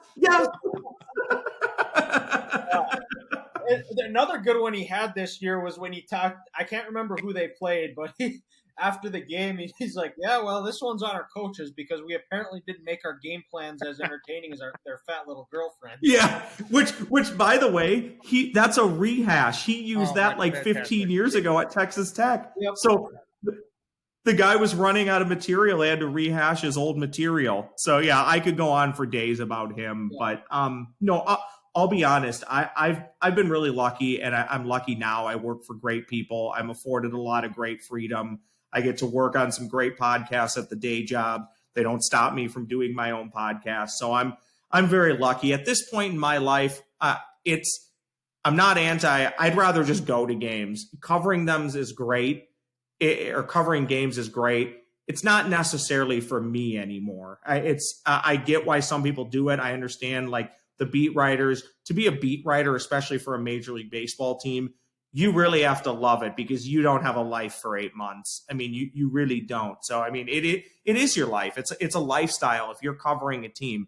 I'm not saying the football guys have it the best, but I guess I indirectly kind of am saying they have it the best because they're doing one game a week for 4 months. There's definitely, the NFL has perfected that their season's all year long, but it's not quite as intensive as going to Target Field 82 times a year, And then getting also there at just 3 the travel o'clock and aspect leaving of at it. When 1 you a.m. go from, this weekend, the Twins are 3 in a row against the White Sox, then I think 4 against the Yankees, 3 against Boston, then you come back home for another 3 against the Royals.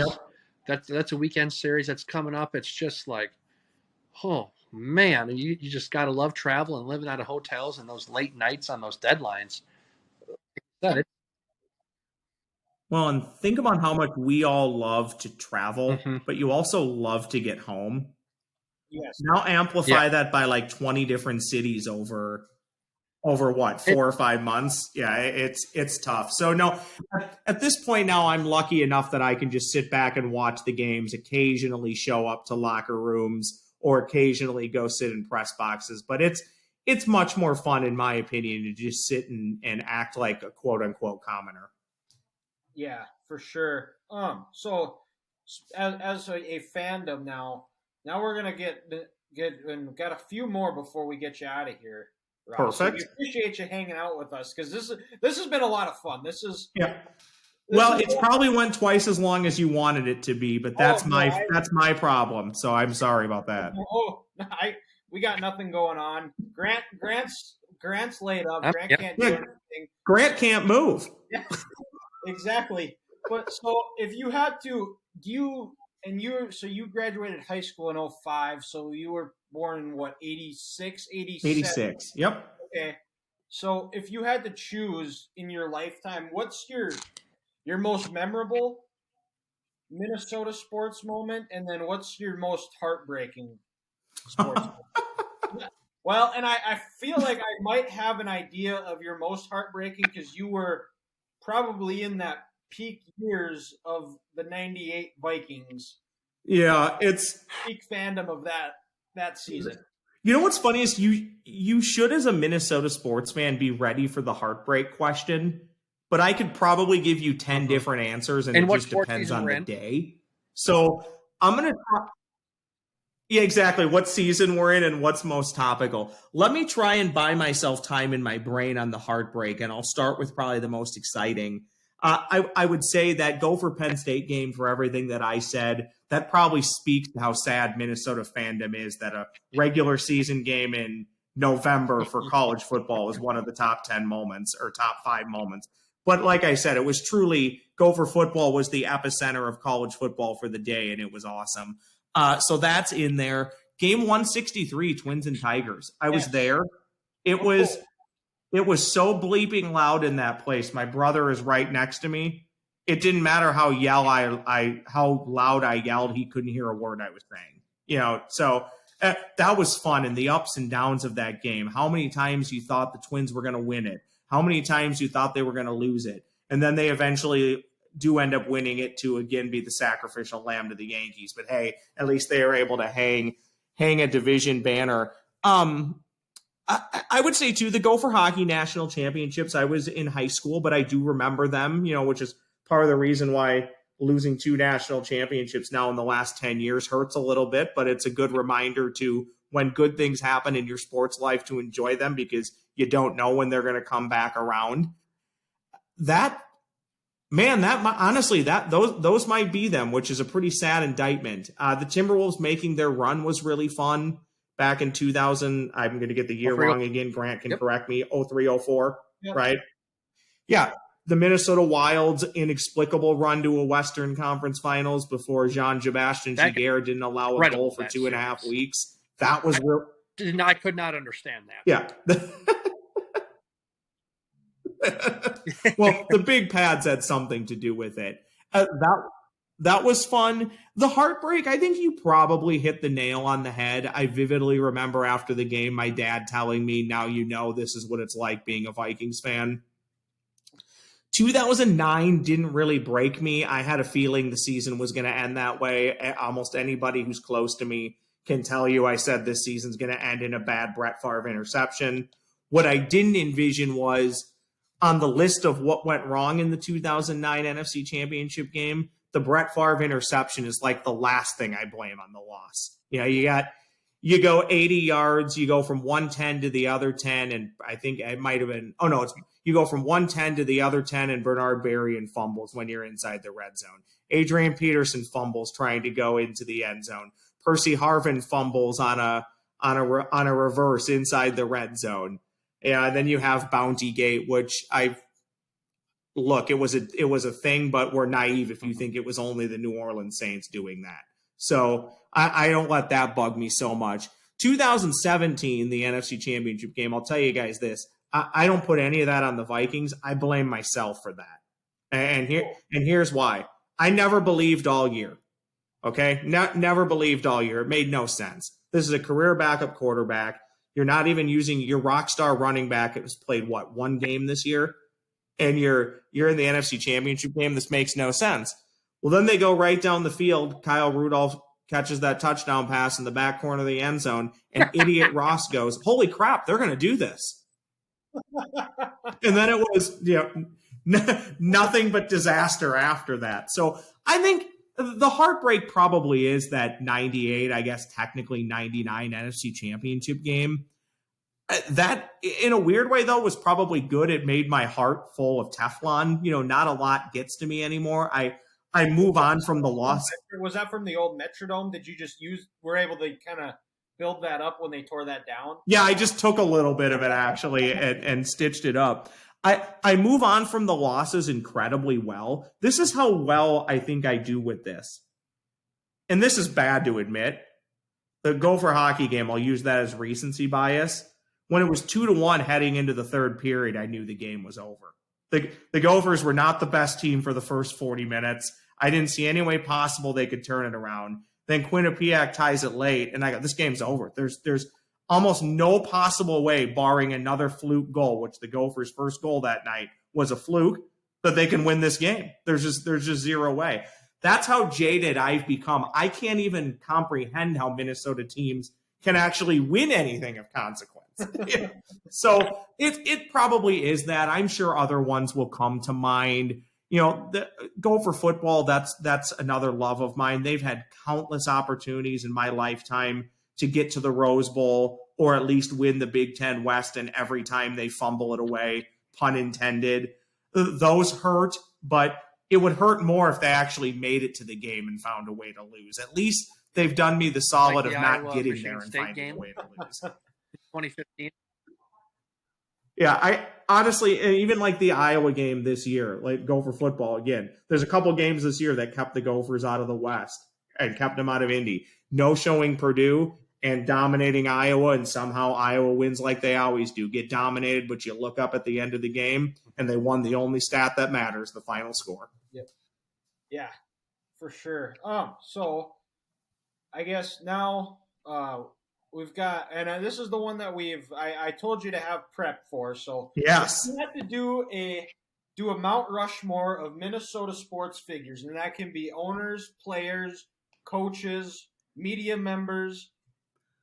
Who is your top 4 Mount Rushmore? Yeah, I legitimately love this topic because, to Grant's point, it kind of can depend on the time of year, the time of season, recency bias, all of that stuff, right? So when you floated this to me, I thought, well, what angle or what spin can I put on it? I didn't want to make a mockery of it. That's not where I'm going. There's some solid work that went into this list. But Purple Daily is a podcast that at times I help out with, only 1% of the time. But the Purple Daily, the Vikings podcast, has a motto. They just want to see the Vikings win a Super Bowl before we die. The podcast that I worked on twice a week during the season was Before We Die. Jesse Pierce, who does some hockey podcasts here in the Twin Cities, and Thor Nystrom, big draft guy, big Vikings fan. I'm trying to will Minnesota teams to raise the bar. Like all the time, like the one, I'm sure this is other states too, but in Minnesota, we love to say, oh, but they made the playoffs, or are they going to make the playoffs? As Bill Guerin said last year, bleep that. It's not about making the playoffs. It's about winning. You put all your blood, sweat, and tears into trying to win a championship, not to be the 7 seed in the NBA playoffs and lose in 5 games in the first round. So with all that in mind, my Minnesota Mount Rushmore only includes 4 players that have won something from consequence. I will just go through them and I'll list them really quickly and I'll let you guys respond. Yes, because we don't win a lot in this town. Some of these are older. Okay. I'll go with them. I'll go with the most recent. Lindsay Whalen definitely belongs to be on that Mount Rushmore. I don't think you can, there's really not many cases you can make against her not being on this for what she's done for women's basketball, what she's done for girls in the state of Minnesota. 4 WNBA championships, Final Four with the Gopher women's basketball team. Think about that, the Gopher women in the Final Four, and a 2-time Olympic gold medalist. So Lindsay Whalen is one of them. Okay, when you think of the Minnesota Twins World Series, I struggled with this one to a degree, and then the answer becomes obvious. Who do most people even today associate the Minnesota Twins with? Kirby Puckett. It's Kirby Puckett. Kirby Puckett is on there. 2-time World Series champ, 10-time All-Star. Also a Major League Baseball Hall of Famer. The other 2 are more deeper polls, but I do think you can make a case on any Minnesota sports Mount Rushmore they should be there. Herb Brooks, 3-time Olympic medalist, bronze medalist as a player, gold and silver as a coach, including the 1980 Miracle on Ice team. 3-time national championship at the University of Minnesota, former North Stars coach. Also, some people don't know this, helped launch St. Cloud State hockey. So he gets points for that. And finally, it's George Mikan, 5-time league champion, including NBA championships, college basketball Hall of Famer, NBA Hall of Famer. I will give out honorable mentions. Cheryl Reeve of the Lynx, Gophers hockey coach Don Lucia, Tom Kelly, of course, and my guy, one of the sweetest gentlemen you will ever meet, former St. Paul Saints manager, George Samus. Okay, gotcha. That's my Mount Rushmore. So you mentioned George Mikan. Do you know a whole lot about, I had the Minneapolis Armory written down. Yeah. In case that came up, because I kind of nerd out when it comes to, like, I love looking at old stadiums, abandoned stadiums. Yeah.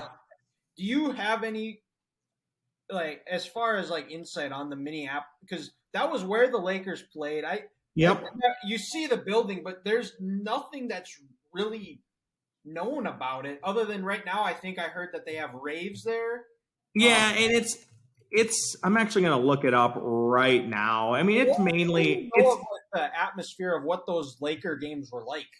It's well, and also too, you had I thought about making a case you could have put Sid Hartman on this list too, the longtime columnist who was of course involved in those Minneapolis Lakers. I wish I could tell you more about it, but I really can't. Other than I do the same thing that you are. I'm a history buff when it comes to U.S. history, but also when it comes to sports history. I do know that people cared about it. We love to think that, oh, well, sports are always getting bigger. Sports are always getting bigger. No, they've always been big. They're always big in the context of the time that you live in. Fran Tarkington once said a while back, the Super Bowl in 1975 was just as big as it is in 2023. The only difference is media changes. How it gets covered and how it gets reported changes. It still meant a heck of a lot to the players, meant a heck of a lot to the league. So I love that you had the Armory wrote down, that you would have the foresight to know that I might even bring up George Mikan. But I'm still, as I've told people, I'm only bitter about the Gopher hockey game on Saturday when I think about it. If I don't think about it, I'm over it. But that was the precipice for how I put this list together. Is I only wanted to put winners on the list because you can make a case for a lot of other people. Bud Grant probably should be on there, but the frame of mind when I put this together, Bud Grant didn't win a Super Bowl. You can make cases. Flip Saunders should probably be on there. Flip Saunders won 2 playoff series. Again, they were in the same year. Now he won an NBA championship with the Pistons, but that doesn't count for Minnesota. So you can, again, it's when we started this topic. I love this topic because even in a state like Minnesota, you can probably advocate for as many as 50 people to be on that list. Yeah, for sure. And so I want to know who you guys would put on it. That's what I want to know. I'll let Grant. So the first person on my list was someone that Ross just mentioned. I know he never won the big game, but 4 NFC titles, the most, iconic coach the Vikings have had. Let's not forget the Seattle playoff game, -20 wind chill. 90 years old, Bud Grant's going out there in the purple polo. He lived in Minnesota his whole life, the Bloomington house. I gotta have Bud Grant on that list. And I won't fight you on that. Also, since I'm a nerd, I'm a big CFL fan. Bud Grant, big in Winnipeg. And then Bombers my too. second guy, we're also going to keep it someone in that older age of Minnesota sports, someone with 500 career home runs, Hall of Famer. We're going to Harmon Killebrew. You got the red seat. And can't argue with that one. Was it Nickelodeon World Now or whatever it was in the Mall of America for the 5-foot home run, home plate? Right there just shows you how incredibly far that ball was hit. With not the juice baseballs that they have, these days, and the technology with that. So Harmon Killebrew's up there. And then, we're going to take it a little more modern time with this guy right here. Was he a head case? Yes. Was he a kook? Yes. Did he accidentally bump someone with his car? Yes. Randy Moss. Yes. Was Did he flip a Tanucci's table? He probably part of the Love Boat team? Well, he may have been in Las Vegas or Oakland at that point. Okay. Did he walk off the field in Washington in his last game? Yes. But that iconic rookie season, the Dallas, 3 receptions, 163 yards, 3 touchdowns. How he was just the center of the football world at that point, where just chuck it up, Randy's going to get it. He was the hero for such a huge, our generation. So Randy Moss is there for me. And it is a sports crime against humanity that he couldn't ever appear in the Super Bowl with the Vikings and then lost to playing for the Patriots and the Niners. That Niners team that he was on and was largely a non-factor. I wanted them to win that Super Bowl just so he could get his ring. Yeah. And then number 4, who's 4? Is the one where Ross and we agree on, Kirby Puckett. I mean, the catch in Game 6 to hit the home run for Jack Buck to say, and we'll see you tomorrow night. The statue he's got outside of Target Field, the All-Stars, the huge smile on his face. You think of the Twins, you think of Kirby Puckett. Yeah, well, and think of this Mount Rushmore. You could make a Mount Rushmore just out of guys from St. Paul. Joe Mauer, Dave Winfield, Paul Molitor, Matt Burke, Chris Winkie. I mean, think of all these other players. Yep. I thought he was. Good thing we have this thing called Google. I want to say he was. I think he was, actually. Got to be from around that area. This says Minneapolis. Okay. For some reason, I always want to say Bloomington for him. Okay. Can't forget about Cole Aldrich, the Jayhawk. There you go. I'm going to go ahead and mildly confirm Bloomington because Herbeck attended just a staunch rival of the Lakeville High School. He played for Kennedy High School in Bloomington. Okay. Gotcha. Okay, so then Grant has his, Ross has his. That leaves me up. And I'm going to go where we all have a consensus on our Mount Rushmore. It is Kirby Puckett. When you think of Twins baseball, like Grant said, you think of the home run we'll see tomorrow night. Before that game, he goes into the locker room and said, "Hop on my back. I'm carrying you guys to Game 7. What did he do? He did that.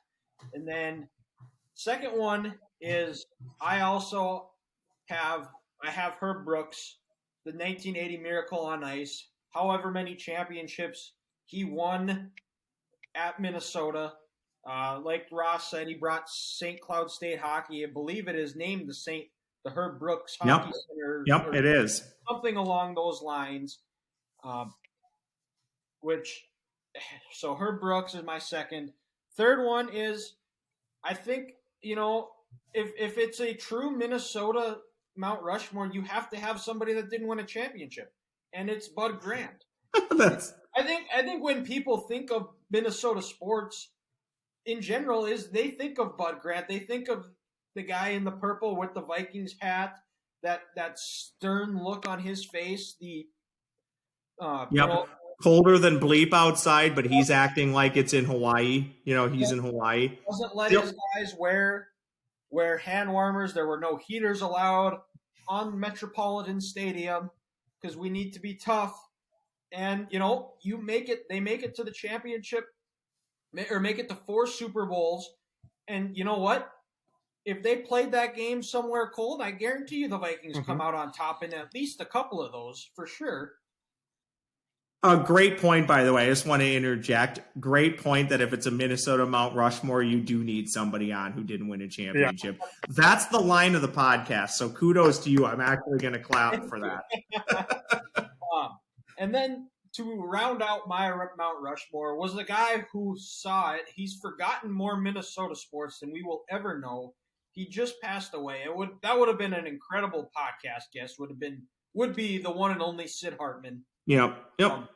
Just there, he saw everything. He was one of those guys that was, from reading articles and just watching interviews, he was someone that was not going to lie to you. He was going to tell you like it is. He was great friends with Bud Grant, and I guarantee you there were some contentious arguments they had back in the day. So that's why I went sports figures, because Sid is Minnesota sports, and he kind of is the one that set the standard for guys like you, Ross, Paul Allen. I'm trying to think of other Minnesota. Oh, well, even we have another legacy person who I see in the office at least once a week with Patrick Royce. Patrick Royce, who knew Sid for years. So it's guys like that too. They're more than just sports. They're storytellers. They're entertainers, and they're just as important as the players. Players hate to see that. They probably don't even agree with that. But players can't do what they do without media telling their story. And it's important to have those guys in your community, guys and gals. And you look at like the relationships he had. He was very close with Kevin Garnett, because I remember watching interviews where Sid would go put his famous recorder up there, and Kevin Garnett would be giving him a hard time. What, do you just run the show here, Sid? Yeah. And then of course every coach that shows up for their presser, you get the first thing they do is they call out Sid, because they've been told by their handlers, oh, by the way, that's Sid Hartman over there. Yeah. And so my honorable mentions, I think the one I had, and I actually originally had it and then I changed it right away, was Tom Kelly. Yep. The last major Minnesota sports team that won a championship. So you have to have him on that list. And this is Grant. Grant just messaged me. His phone's at 10%. We've dealt with some batteries. My mixer, this is a full 3 guys talking ball podcast. We've had it all, but we always end it with something non-sports related, Ross. So we're gonna kick it over to Grant for football of the week. Great! Everybody knows Dylan is going to Mexico on Friday, Saturday, like he said.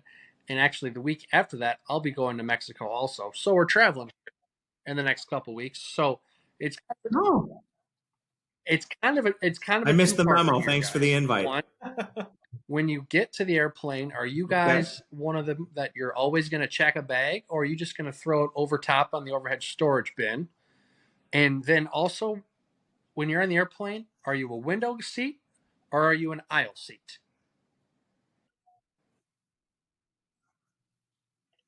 Ooh. So I will say that I usually am not I'm not much of checking bags. The only time I really do is if I'm taking my golf clubs, where I don't have a choice. That doesn't fit.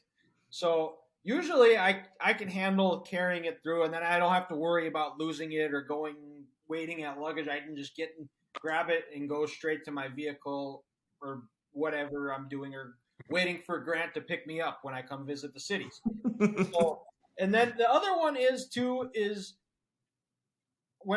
your first time flying is you always got to be on a window, because I'm the type of person, you got to go take a picture of the stadium in the bigger towns and make sure you have that. So I guess I would say, in a sense, I'm a window seat. But the biggest thing is with airplanes is if you are a person that stands up when the plane lands, you're dead to me. You are nothing. I do not associate with you. I choose. You are no part of my life. Yeah, it's you're not getting off the plane any quicker. Just wait until the people in front of you exit. So I'll answer this. It's not super pertinent to the question, but I just love to get this out there. I hate flying. I'm convinced if I get on a plane and it lands at its destination, I consider I'm on borrowed or free time, extra time. Every plane I get on, I'm convinced is going down. I define nervous flyer. I fly because it's convenient, not because I like it. With that said, I will pack everything I can into my carry-on. I will not check a bag unless I absolutely have to. Too many horror stories of family members who went one way and their bags went another way, or bags getting damaged. I don't want to deal with that. I'll bring my carry-on and my personal item. I'll pack everything in there. The key, roll up your shirts and pants and shorts and jeans. Just like roll them up. You can fit 10 shirts in a bag. And it's funny, even though I hate flying, I do prefer the window. It calms me down a little bit. I'm like a cat looking out a window. It just puts me at ease. So it's a clean sweep. Grant, what do you got? Carry on, because I'm with you guys. When I land, I want to get up when I'm allowed to get up. So when I'm about to exit the airplane into the aisle, and then I just want to get my bag, and I want to go right to curbside pickup, or I want to go to ground transportation if I need a Lyft or an Uber. I don't want to have to waste my time going to baggage claim trying to read some sheet that says Minneapolis flight DL2829 is in carriage spot 7. I go to carriage spot 7 and it's not there. I've had, just like Ross said, too many family members lose golf clubs at the airport. A sister who she flew from Oklahoma City to Dallas to Minneapolis. Well, when they landed in Dallas, her luggage did not get off the plane. So it ended up in some other city in this country. Eventually it got back and she got her stuff 2 days later. And then, just friends losing bags, through translation. And it's not like the people working those bags are, Ivy League grads. They're just kind of throwing stuff around, and you don't know what's going to happen into your bag. Who says someone's not going to open something up and steal something? I'm convinced if you put your golf clubs on a plane, you're asking for them to be stolen. And if you put your pet below deck, you're asking for your pet to die. Yeah. Well, did you? I don't know if you know Tom Hoagie. He's a golfer out of. He's a golfer from the Fargo area. Went to college. Yeah, I know that name. But he was just golfing at the Masters, and he missed the cut, and somebody broke his pitching wedge. His pitching wedge was completely shattered off. The club head was. Yeah, when my pitching wedge looks like that, it's because I wrapped it around a tree out of frustration. We've all been there. Well, we've all done that, Ross. But, well, hold on 1 second here. Well, this was a lot of fun. I used to be a window seat kind of guy. Oh, yep. Go ahead, Greg. But I got these long legs, and then I've transitioned into the aisle seat where I can just kind of subtly line up, if my right or left foot, depending on where I'm at in the aisle, right underneath the armrest in front of me, where I can kind of stretch out a little bit on this flight, even though they say I can't do that. So I once was a window seat guy like you, Dylan. I had to kind of, open it up, look out the window and say, oh, hey, this is where we're at, and this is what the city that looks like that I'm flying into. But I've transitioned from a window to now I'm an aisle seat kind of guy, because also, hey, if I got to get up and use the restroom, I can just get up and go. And it's not that much of a hassle if I got other people crawling over me with that. Can we all agree if it is a plane that has a third seat that's in the middle, though, Absolutely. That is literally the worst spot on the planet to be? The middle seat's just terrible. You don't get to look out the window. You have no leg room. Oh, it's awful. Yeah. Well, and it's funny that you brought up this. This was our curveball of the week too, because right before we started recording, I I just booked another flight to go down to Arizona for one of my buddy's bachelor parties. So I guess I'm just traveling man. But Ross, this was a lot of fun. I appreciate you. This has been a 2-hour podcast, and it probably would have gone even longer. But I guess that's just another reason we're going to have you back at some point. Yeah, anytime you want. And I apologize if it went way too long and you guys had things you had to do. But put a microphone in front of me and ask me to talk sports, I'll do that. So yeah, I'd be happy to come back, and you guys let me know how I can ever help you out if you need it. Yeah, absolutely. So thanks, Ross. Thank you guys for listening. You can check us out on all of our social medias. Segments of the show will be out on the Friday on YouTube. Subscribe there as well. But that puts a bow on episode 74 of the Three Guys Talking Ball podcast. And we'll talk to you next week.